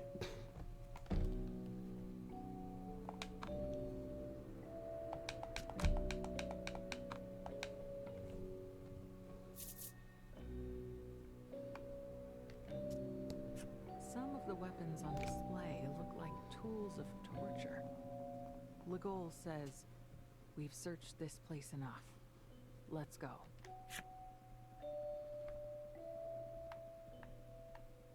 It's probably the inn we need to get the plates from.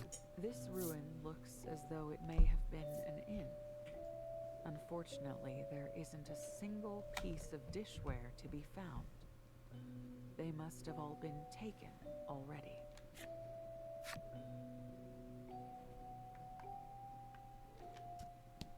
There is some laboratory equipment in the building, along with a cage. Legol says, "We've looked around here enough. Come on." There are several salves, poultices, and other medicinals on the shelves. Legol says, "We've searched this place enough."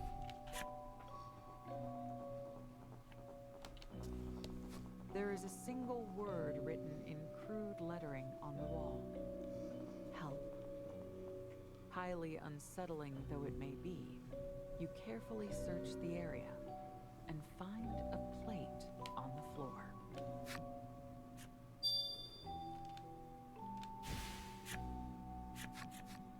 Trembling, Legol says, "We got what we came for. No point sticking around any longer." He's not wrong. You could be attacked at any time by one of those shadowy creatures. You all agree to hurry back to town.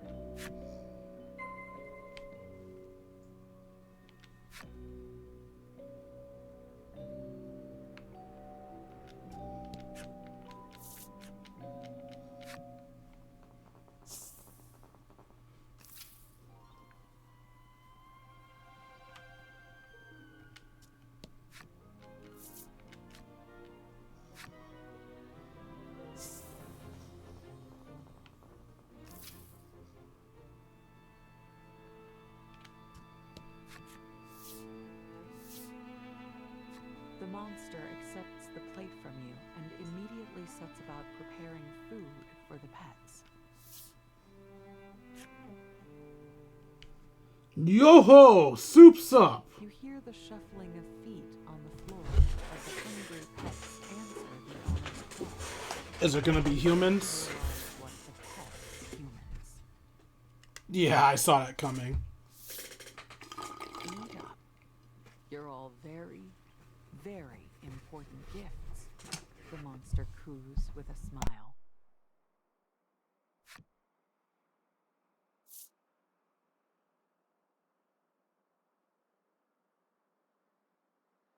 Did he say important gifts?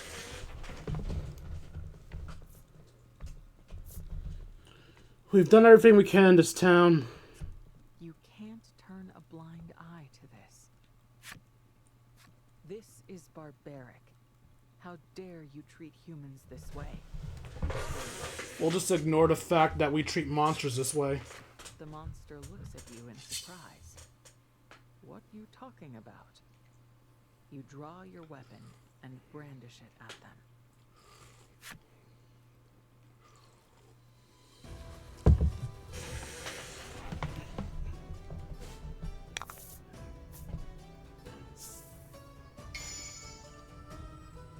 Battle time.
managed a clean victory over the pet shop owner. Your conviction is renewed that monsters are beasts to be despised for the suffering they cause humans. The people freed from the cages look terrified and are unable to even speak. Well, now what? Says Legol. Your reply is cool and composed. We had to take down all the monsters in town. It's the only way. Polka agrees with your assessment. We'll be found out before long, and there's little else we can do to save so many people. In a tiny voice, Legol replies, "Yeah, right." He looks out of the shop window and surveys the town. I guess we're genociding now.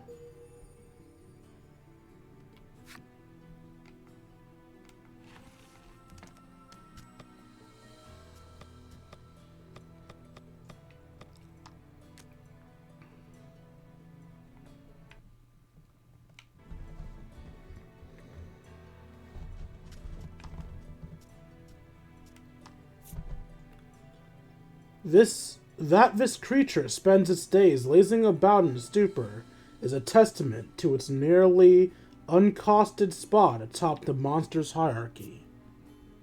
People often hunt the younglings, lest they mature. Ironically, it is the smashing of these hunters' fragile skulls that teach the peeps the joys of wanton slaughter. It feels really crappy that we got that bit of knowledge right after we just started this fucking shit. Attacked a monster. Not even the monster attacked us. We attacked the monster.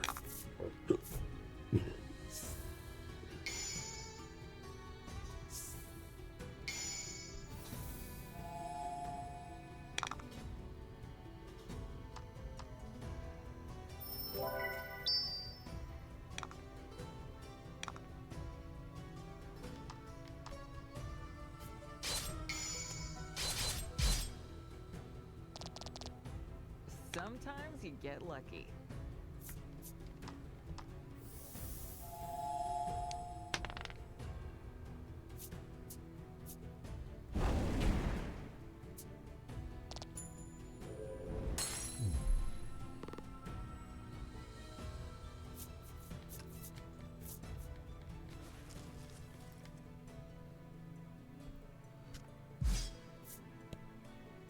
The monster lets out a clipped whine, and then lies down for the last time.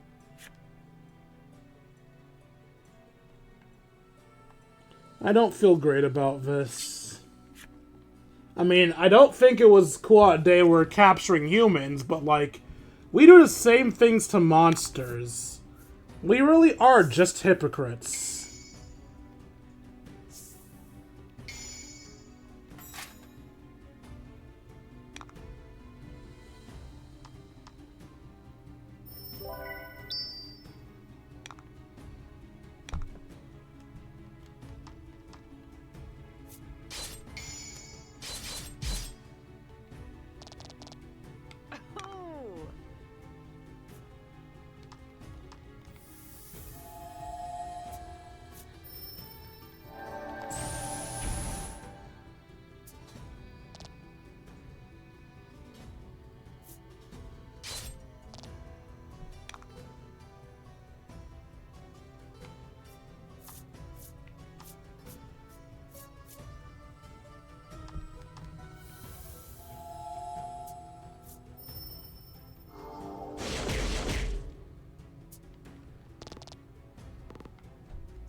monster says, before issuing a particularly dry death rattle.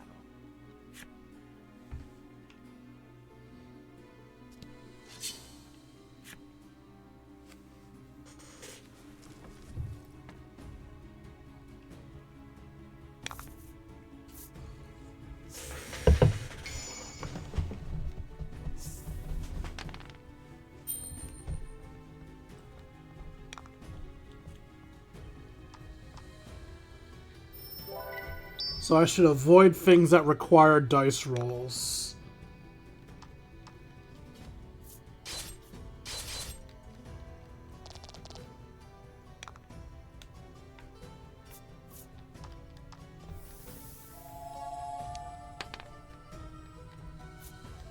I say before doing that, but I'm pretty sure it's weak to fire anyway. Oh, I was wrong.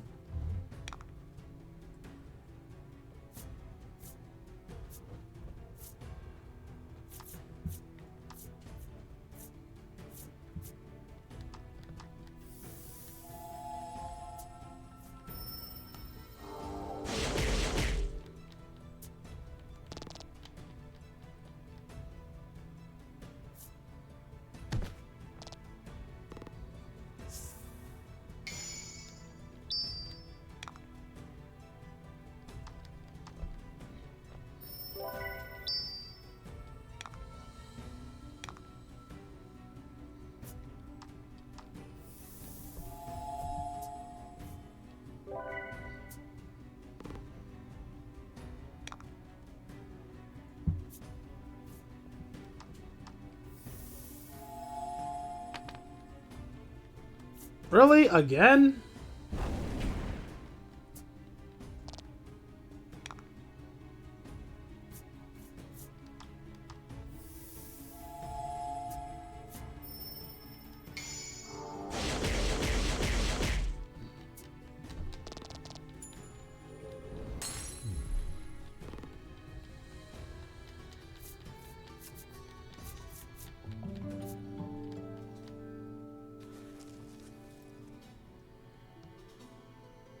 Maybe poetic justice, the Yeti says.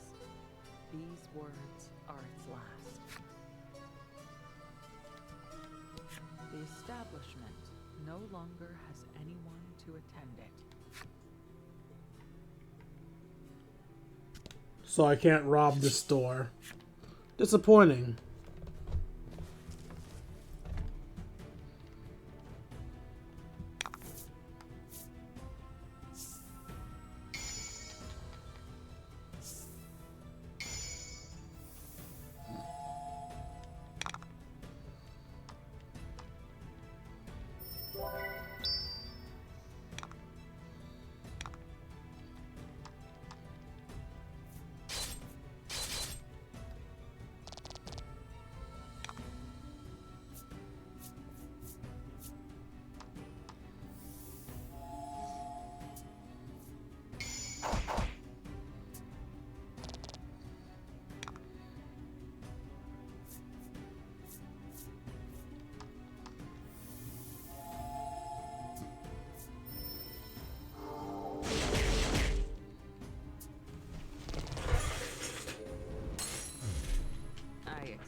Ah, she didn't give gold. Oh, right, because her business doesn't actually charge you.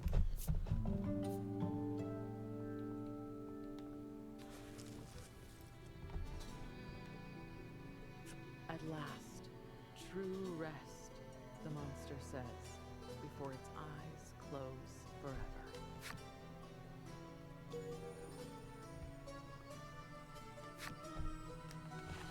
Alright, let's get Undyne's story.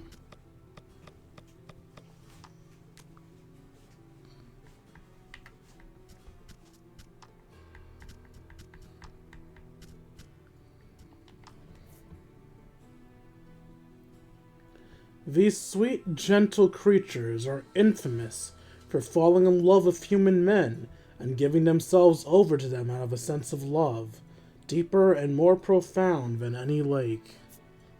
In return for their devotion, they expect absolute fealty. Any man caught being unfaithful is swiftly pulled to the lake bed, where his corpse may be doted on for all time. So they're yanderes.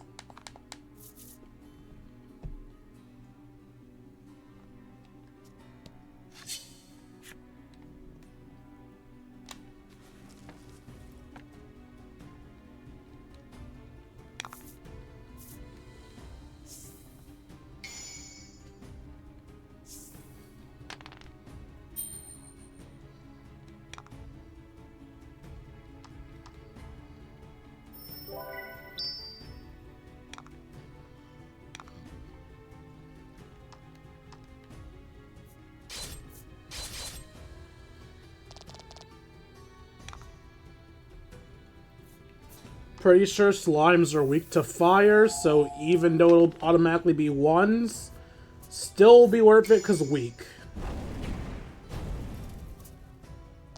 Beautiful.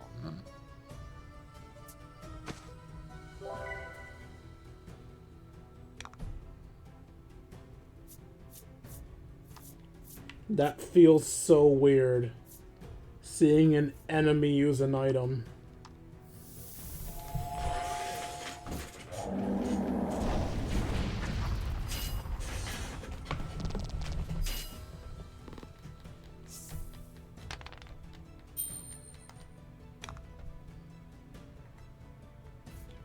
Nom.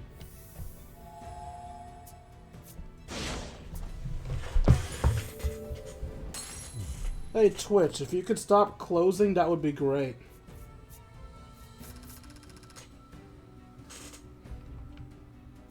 Dude, I'm making so much money in this town. I'm going to die without my revenge, the monster says, its final words oozing out before it passes on.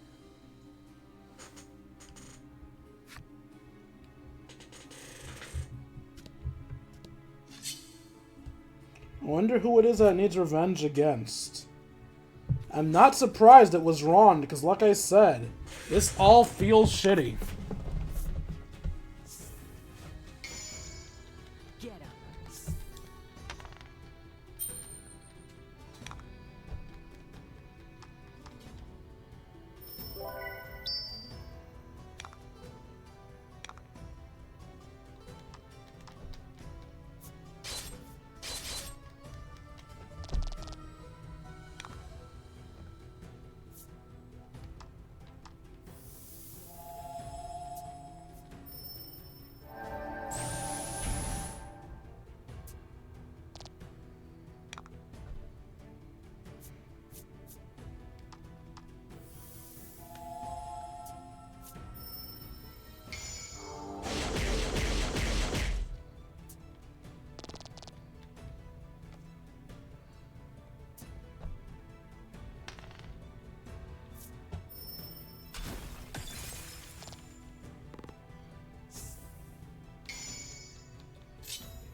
Munch.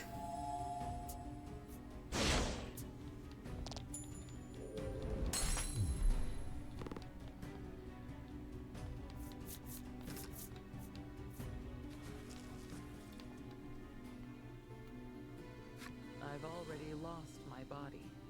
I know when to fold, the monster says, before giving up the ghost. I hate it, and I hate you.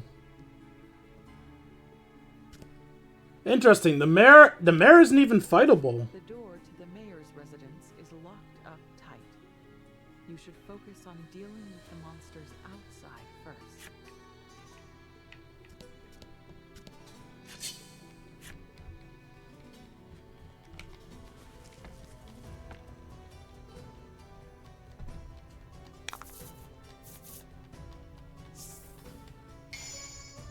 Get up.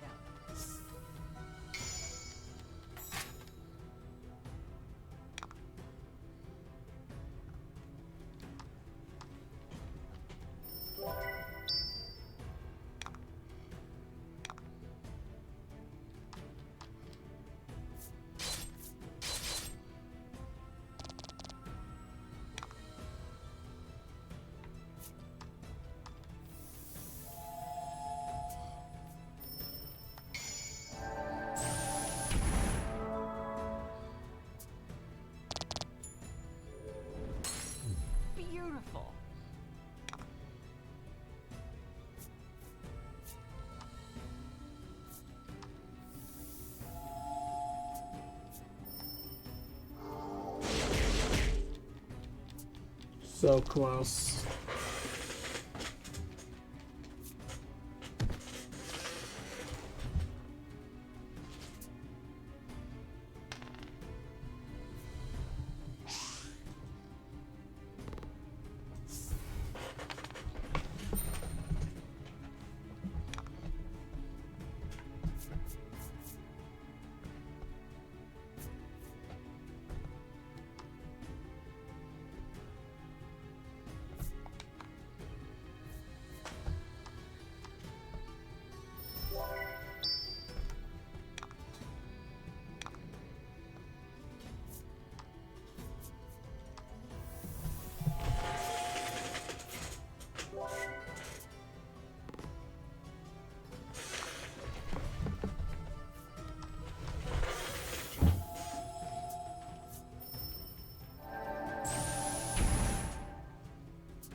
Slightly increase the chance of getting a crit.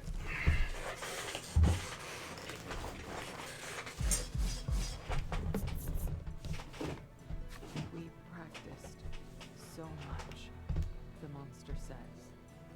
They have honked their last.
I'll still do the damage, right? Yeah.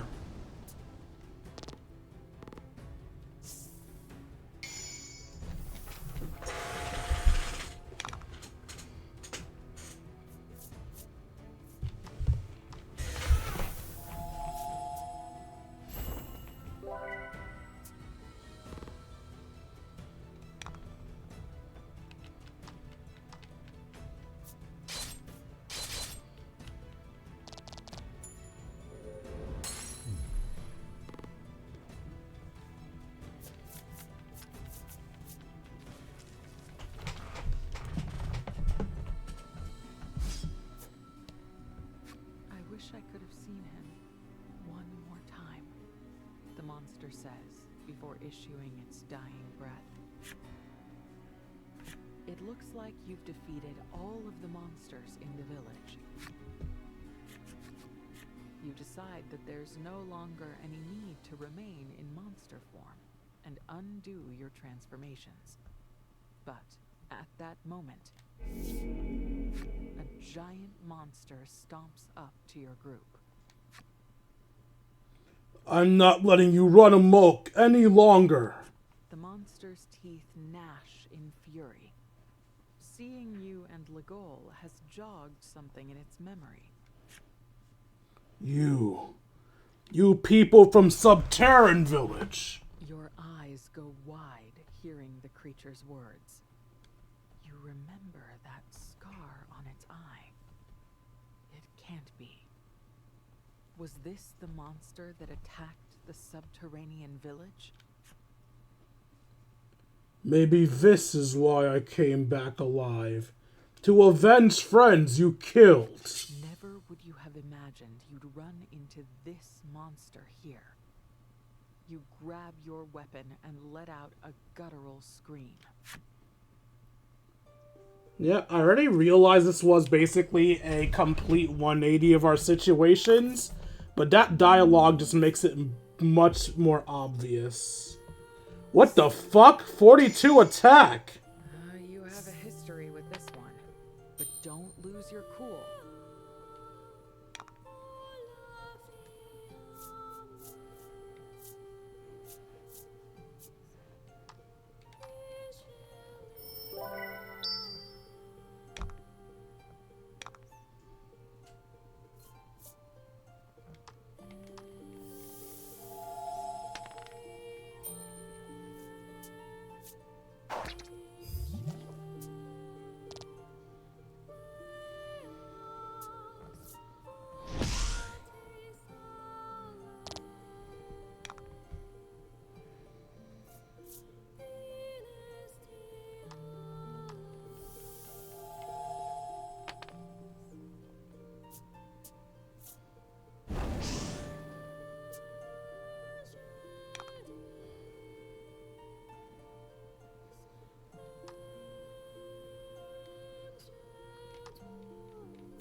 One, two, three, four, five, 6, 7, 8, 9.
I don't have enough for the move I want to do next, do I?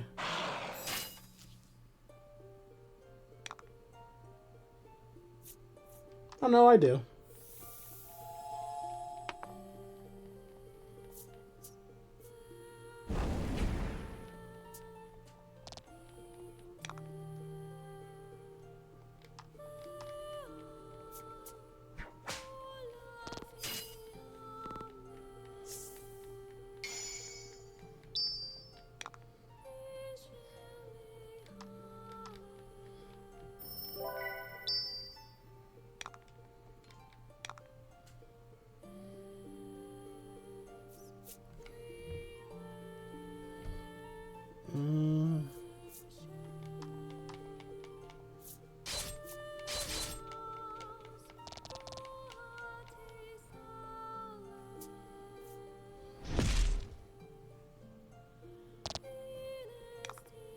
That was a big-ass attack, dear God.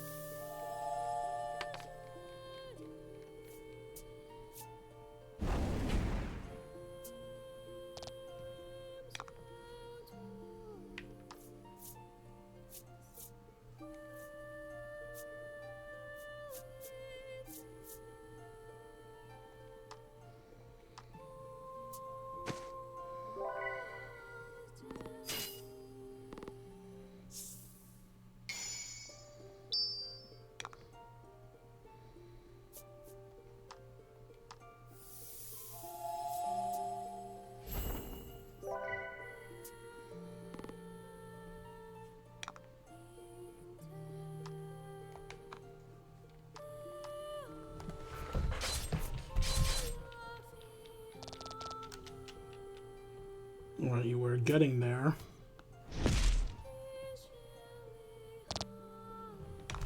Dude's dealing so much damage, oh my God.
Oh, that defense down is permanent.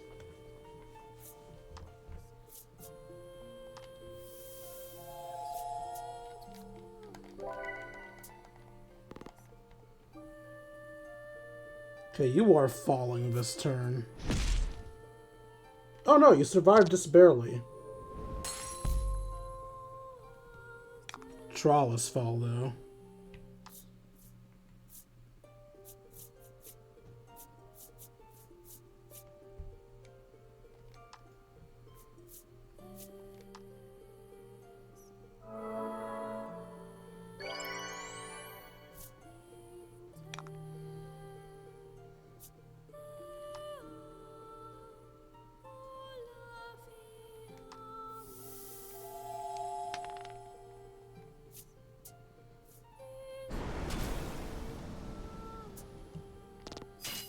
You resist water? Why?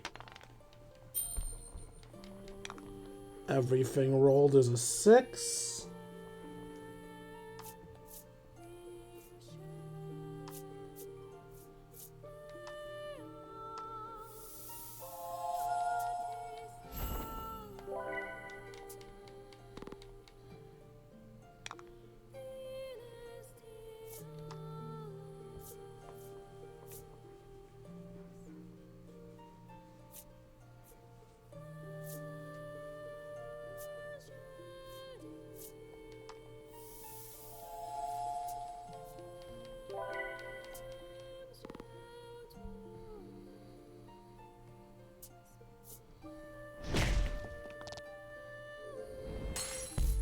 Goodbye, Polka.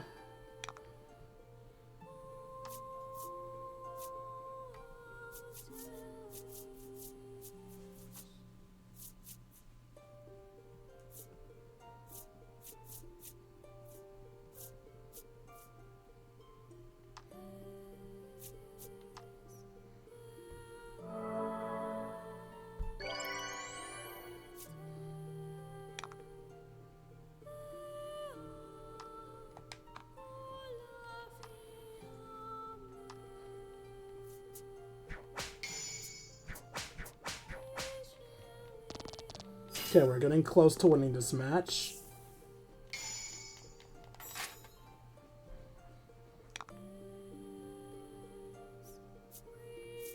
Not quite high enough to heal us.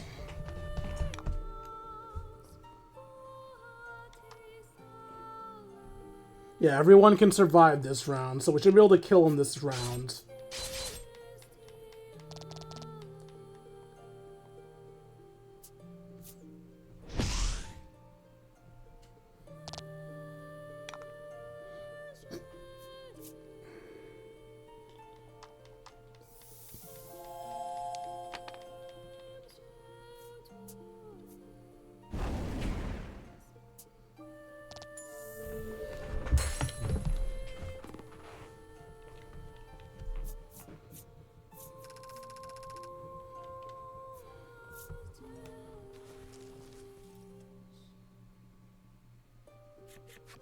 You stand over the fallen monster and raise your sword high.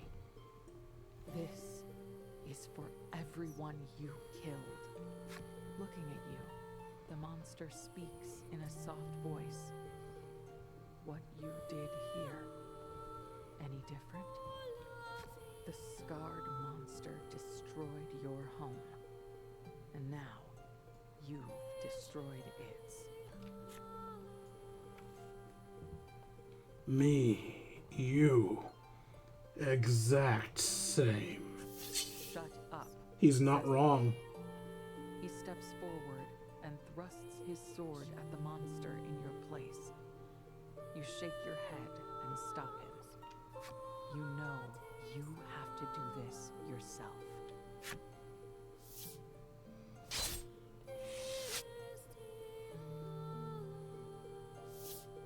You've had your revenge. Maybe killing this monster was the whole reason for this trip. Yet the monster's words stick with you, like a tiny bone lodged in your throat. Legol notices you brooding and speaks, his voice full of concern. Don't let it worry you. No, let it worry you. The village mayor comes over, looking at you as though he wishes to speak. Hear him out. You decide to listen to the mayor. The mayor speaks in a quiet voice as he tells you how this town came to be. This town was established to protect the entrance to a special ruin, but years ago, fulfilling that role are over. After finishing, the mayor hands you a key to his residence.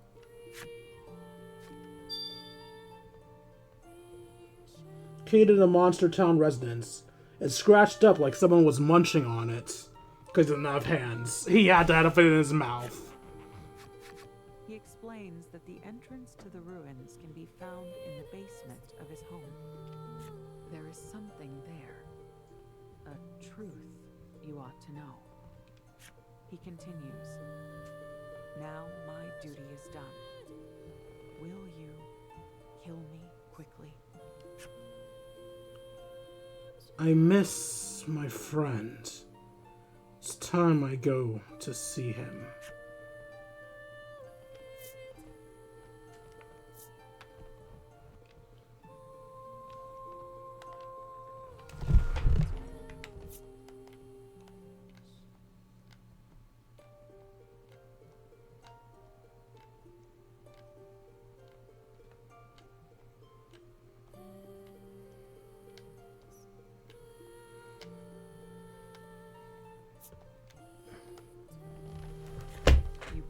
down your sword on the monster. With a final word of thanks, the mayor dies. I would have chosen don't kill him, if not for the reasoning. I don't know if you guys were able to catch it, but her reasoning for refusing to kill him would have been, nah, you want it too much. I do not let people live solely to torture them. That is fucked. Sadly, it seems impossible to keep her humanity. You need to go to the mayor's residence. She's a monster no matter what. The truth is that you must know. Head for the mayor's residence in Monster Town. I don't know if there was anything I could do to make them not be absolute assholes, but... oh well, you fulfilled the necessary requirements to unlock Scarred Monster's Flipside story.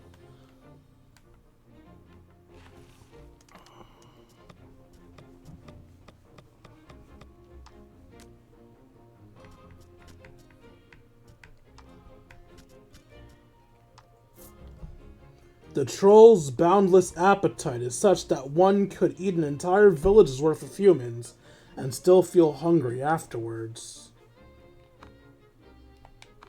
Wait, was that not the one I got the thing for?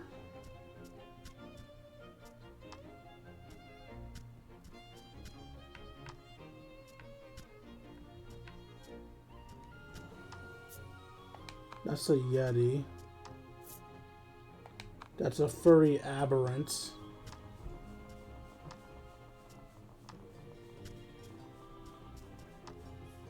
Oh, is it you? Their fur unkempt and overgrown. These functionally blind creatures bite anything... no, I think I've seen that already. I don't know what I just... It was Scarred Monster, right?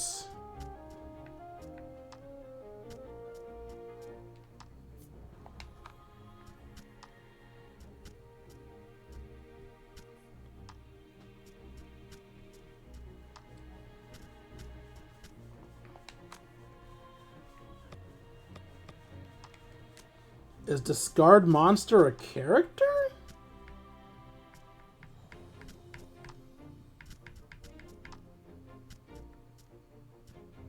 Yes, the Scarred Monster is a character.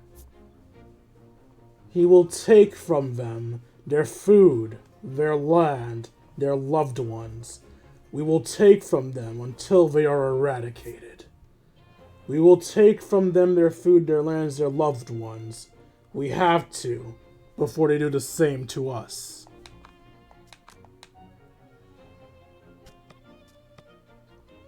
So yeah, this is just a story about how everybody sucks.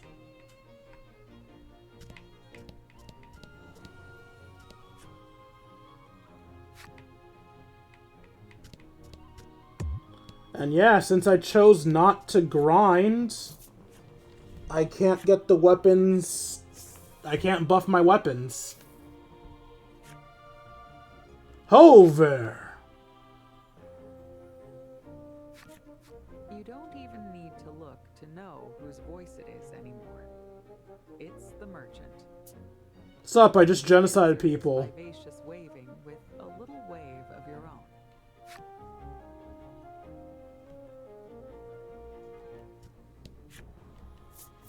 You ever do a genocide, Mr. Merchant? I did a genocide today. The merchant looks stunned at the state of the town. He puffs up his chest and says in a gallant voice, "We'll see to the safety of the escapees. Human resources are what makes business possible." He lets slip. This many hands, my inventory will be... The merchant brushes aside his drool and flashes you a business-ready smile that says, "I'll be here for a while, so be sure to do lots of shopping."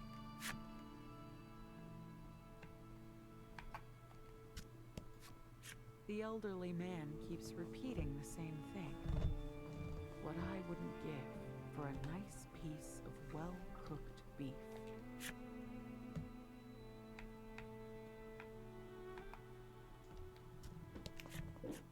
just want to go home and see my grandpa, the boy murmurs. Yeah, I got bad news, little buddy. The woman gazes spellbound at the merchant. What a lovely gentleman. The woman flexes. I've been working on building muscle specifically so we could escape, but I ended up not even needing it. You did a good job, Buff Mommy.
I don't think I have enough to sell to get his thing. Not without breaking my rule about not selling weapons. Which I know is a stupid rule, but eh.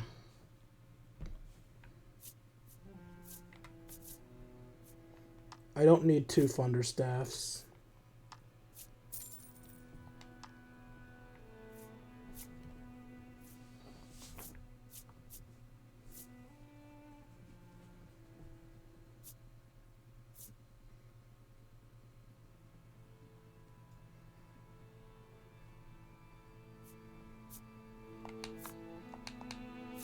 The Martialist Garb is what I currently have on, right? So if I sell that Martialist Garb to buy my thing, I'll still have a Martialist Garb left over?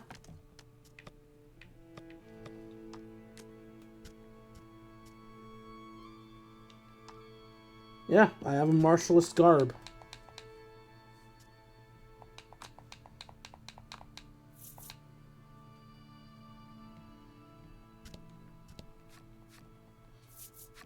No, not buy, I need to sell.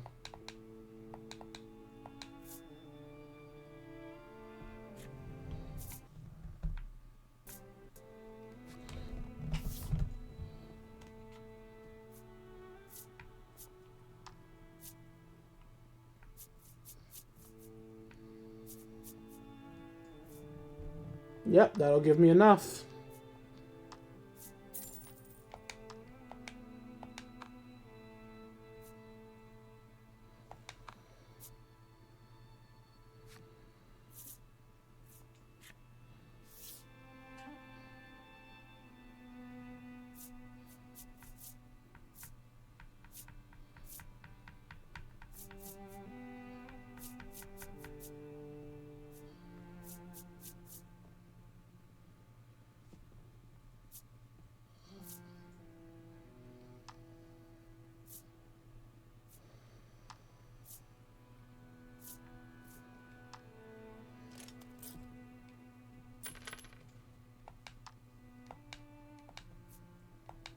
Okay.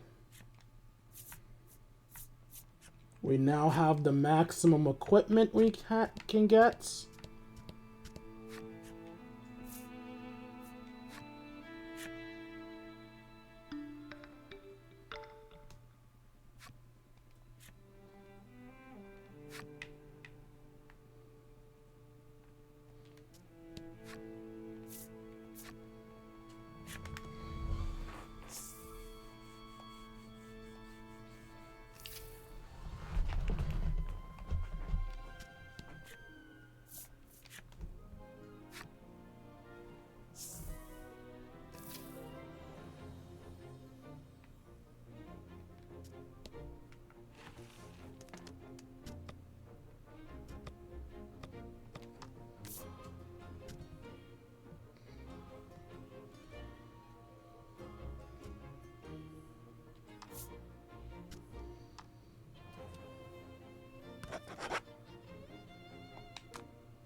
You unlock the door of the manor with the mayor's keys and enter.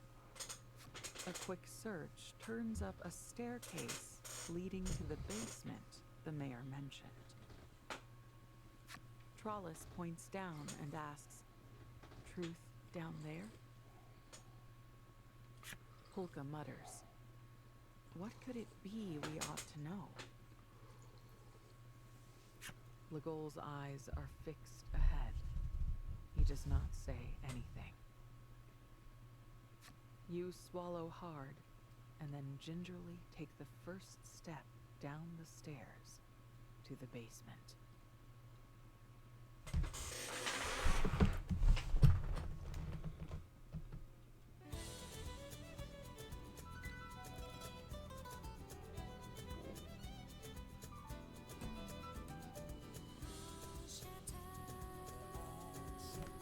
At last, our heroes reach New Terra.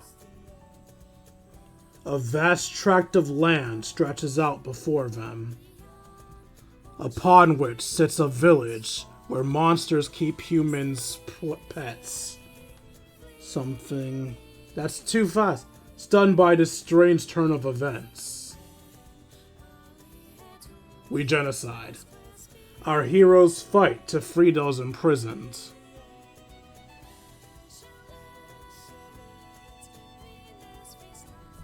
Alas, a monster's final words plunge the young girl's spirit into shadow. As it should! Chapter 7.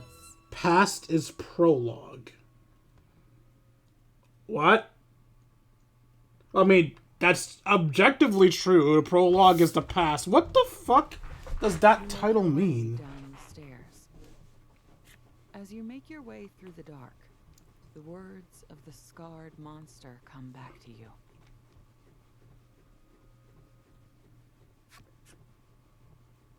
Me, you, exact same.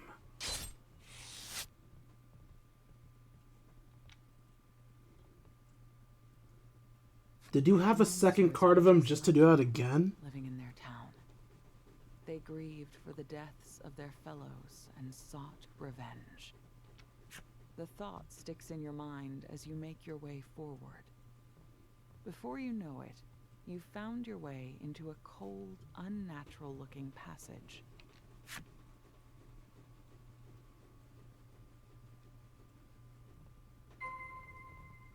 Keep your wits about you and proceed.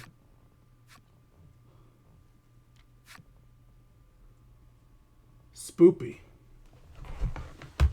Well, that's it for today's stream. As tense and interesting as this is, you all know the deal. 1 chapter per stream. Oh, and it's almost exactly 2 hours, too. One could argue that I should be doing a little bit more to reach the 2-hour mark, but I'm not going to waste time just to hit 2 hours. Actually, I know exactly what I'll do.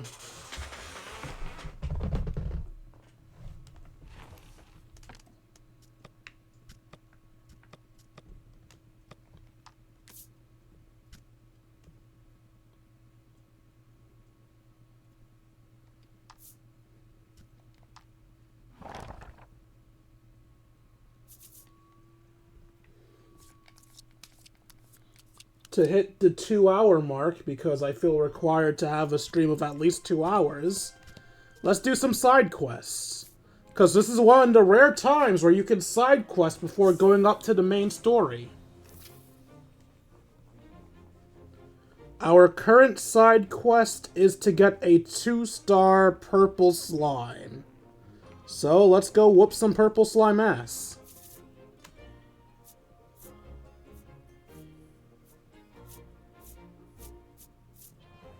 I think they were in the Wasteland? I don't remember.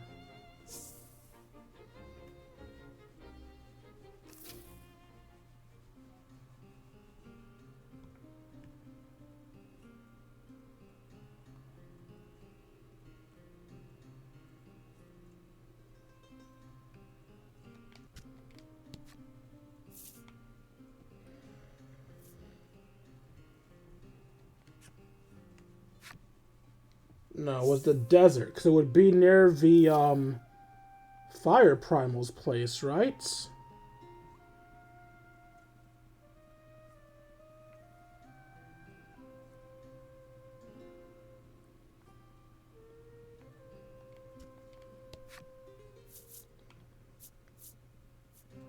No, I think Wasteland was correct.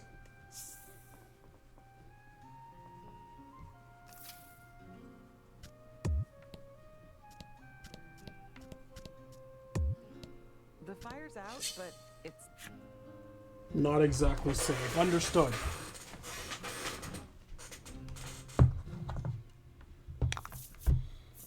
get him. Okay, yeah, I was correct. This is the right place. So, yeah, let's just, murder some enemies and try to get a poison slime.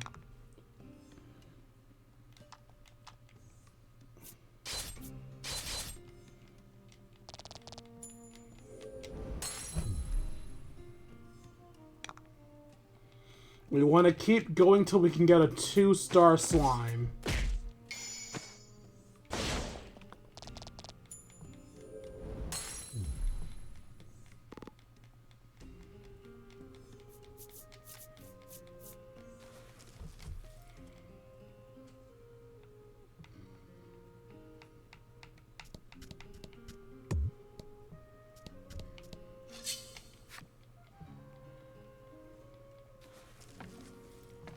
And while I do have the tickets, I don't want to use them unless I'm in a fight with only poison slimes.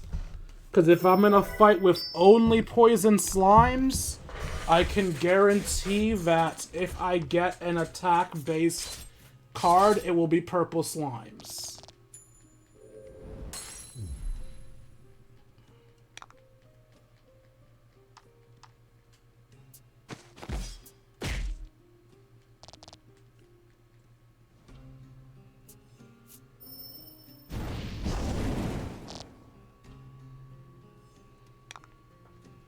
Alright, some level of paying attention to what I'm doing is necessary.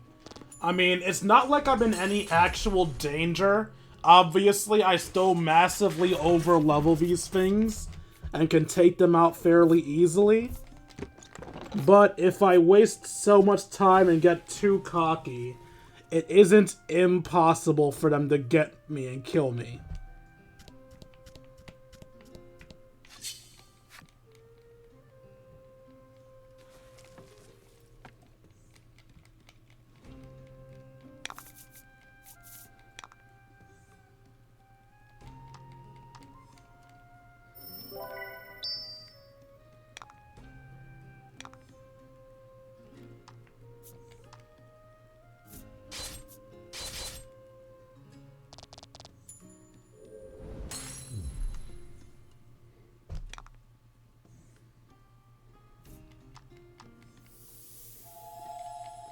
Have I really reached the point where Trollis is my second weakest person?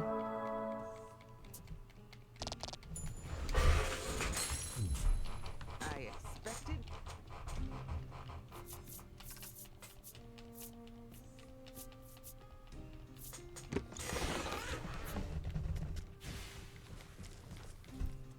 I missed the opportunity to get a 3-star wolf.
Is it masterful enough for you to give me my level 2 slime?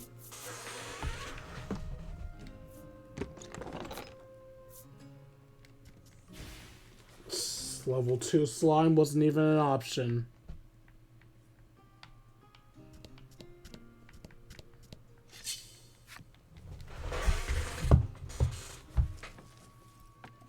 Well, we've reached the 2-hour minimum.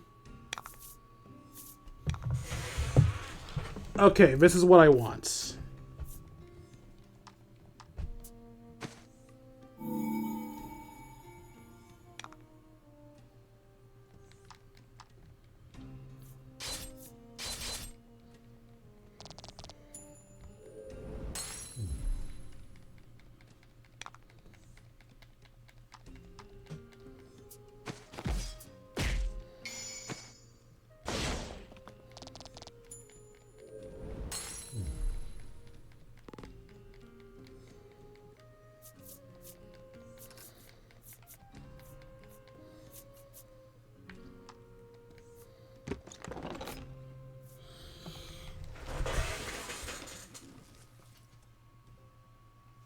I hate that. I hate that so much.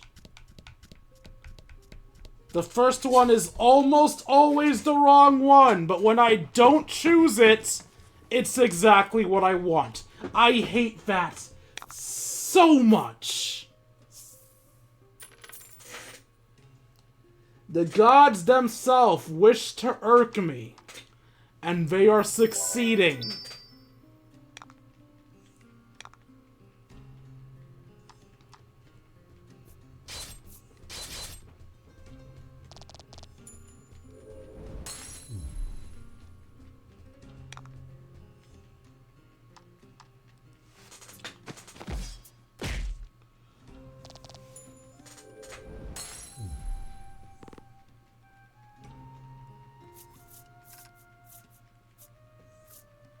I mean, it doesn't matter. I can't get the poison ones.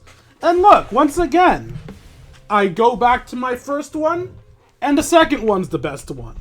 Granted, it's not the one I'm currently looking for. I need poison slimes, but it's still fucking annoying.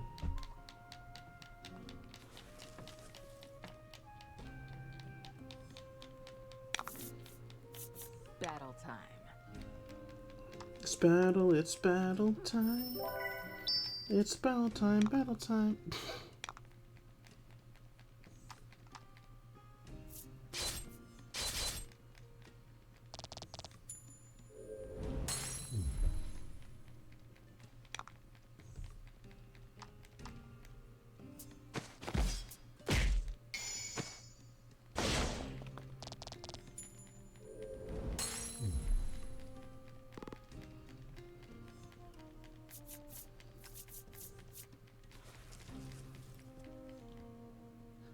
At some point, game, you should just stop being a jerk and give me the damn card. Like, come on.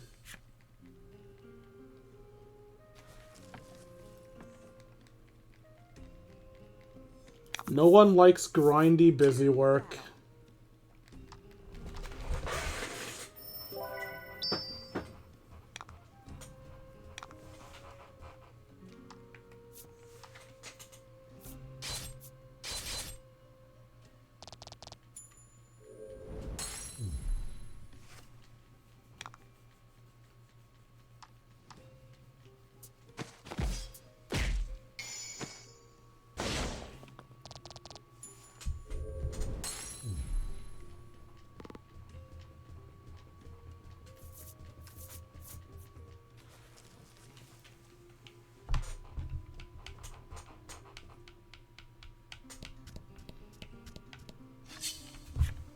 Also, if you guys are wondering, why don't you just do this off camera?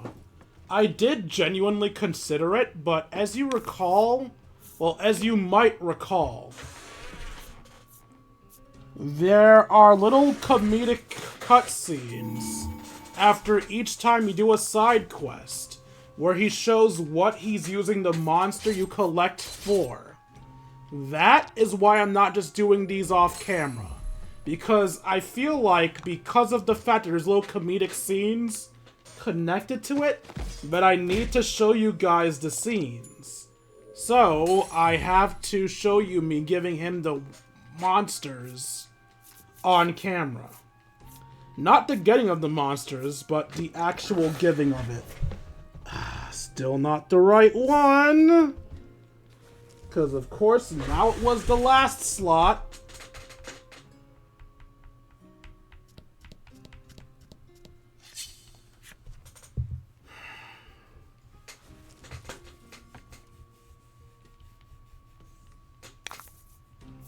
Get him.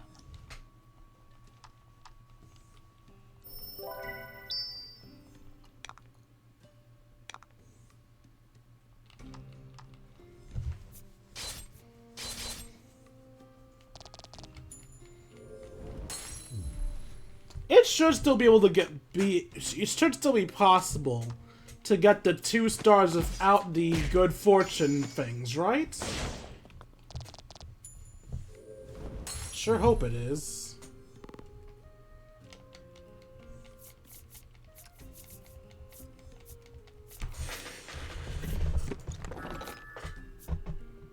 Almost as if to say, yes, it is possible.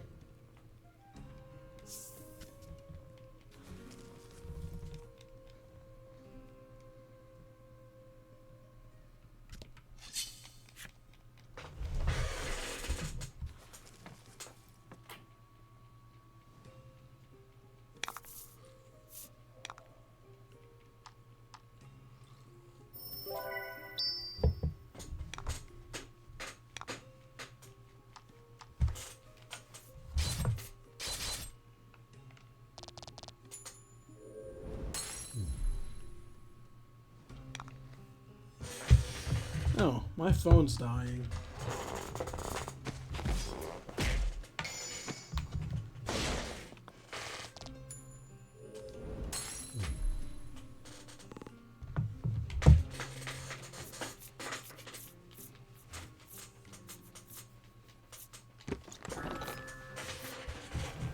I mean, that's cool.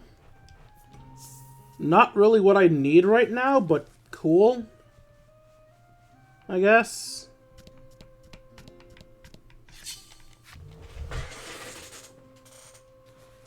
But I need the slime. I need 2-star slime. It's not a slime either.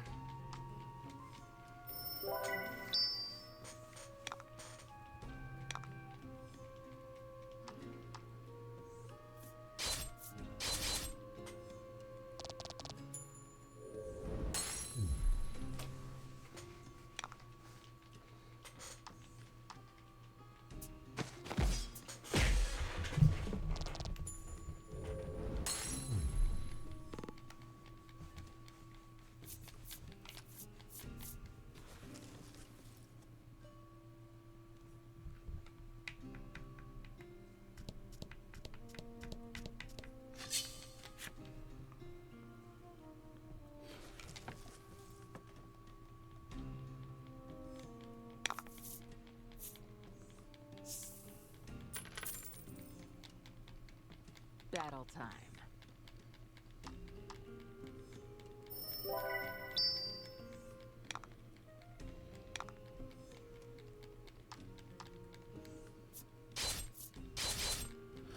I just realized we've been winning these matches so fast that Olay never healed.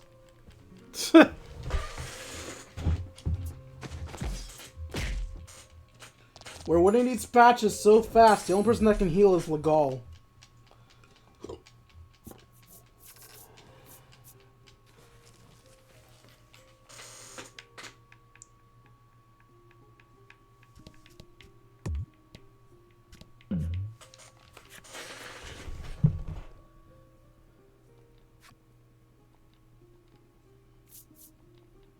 Sure, why not?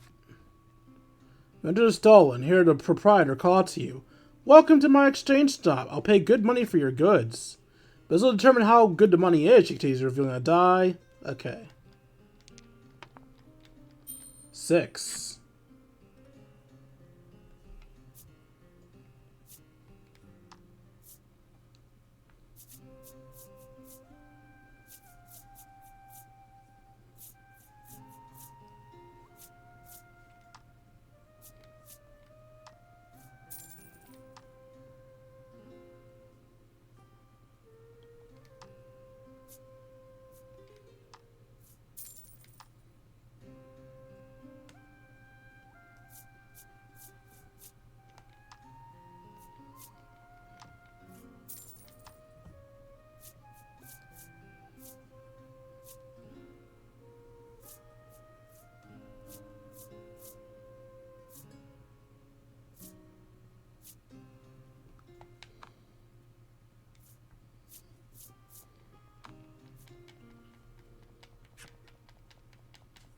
Bye, lady.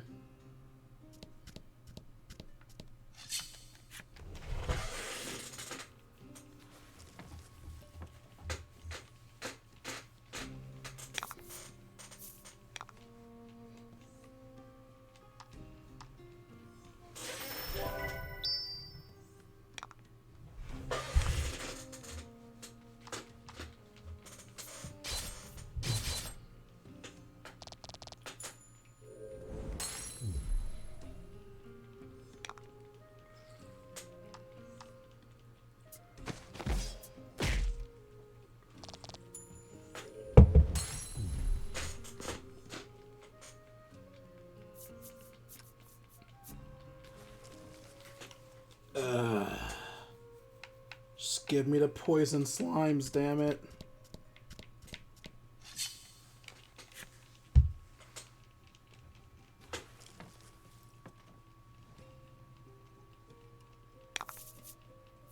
To battle. I think the monsters on the lower end are a bit weaker and thus give me a higher chance of getting poison slimes. So I'll probably stick down here.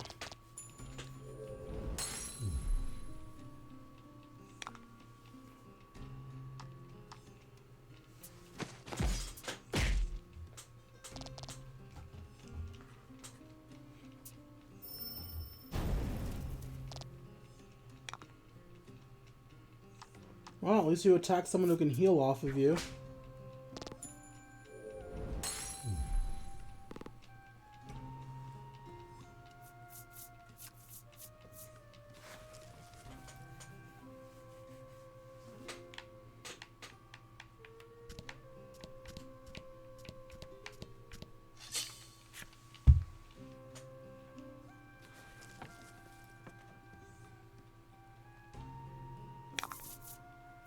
Get him.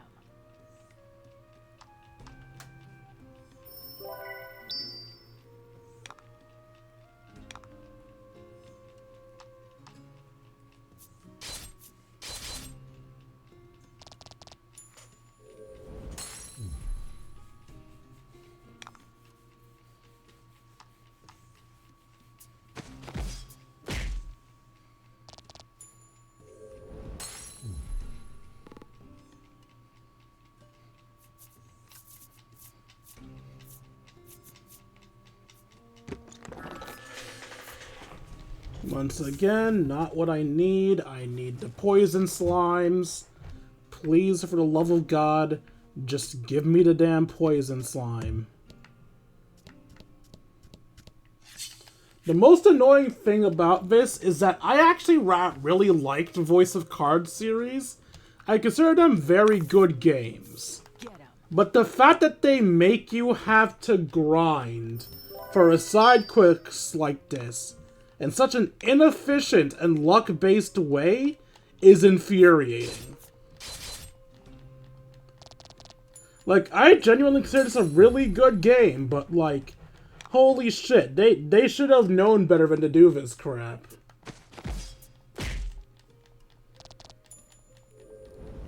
There's no excuse for this other than we hate our fucking customers.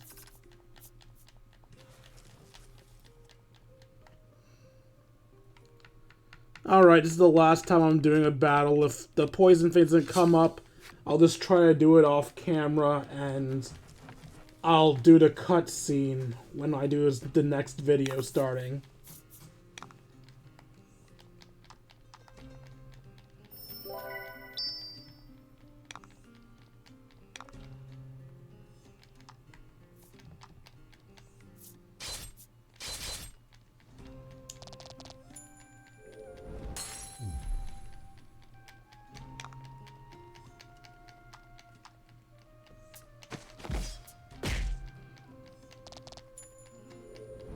Come on, please, just give me the 2-star poison slime. I'm begging you.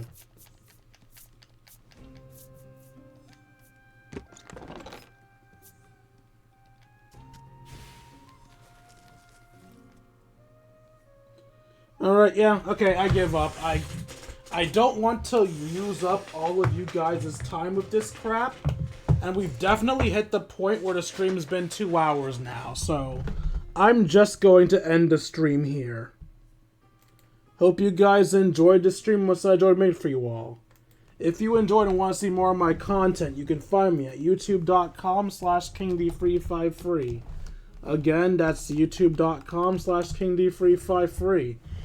When I'm not re-uploading streams, I'm uploading episodes of Persona 5 Royal, Yu-Gi-Oh! Legacy of the Duelist, and Dragon Ball Sparking Zero, which is technically also me re-uploading streams, but that's besides the point. If you feel I deserve it, you can donate to me at buymeacoffee.com/KingD353. Again, that's buymeacoffee.com/KingD353.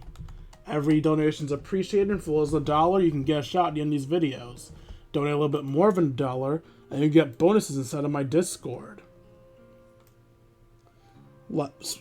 Speaking of my Discord, if you'd like to join it, and you're watching on YouTube, you can find its link in the comment section description down below. If you're watching the stream live, the link is right there. Once you're in the Discord, we'll be able to chat, play video games, share memes, and have ourselves a grand old time. Like, comment, subscribe, and I'll see all you beautiful people later. Deuces, Kingdom. Now, is there anybody raid-worthy on?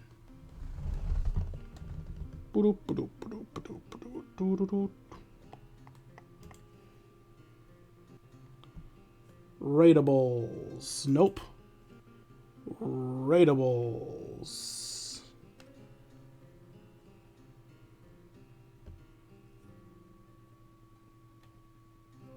Nope. Alright then. Deuces, Kingdom.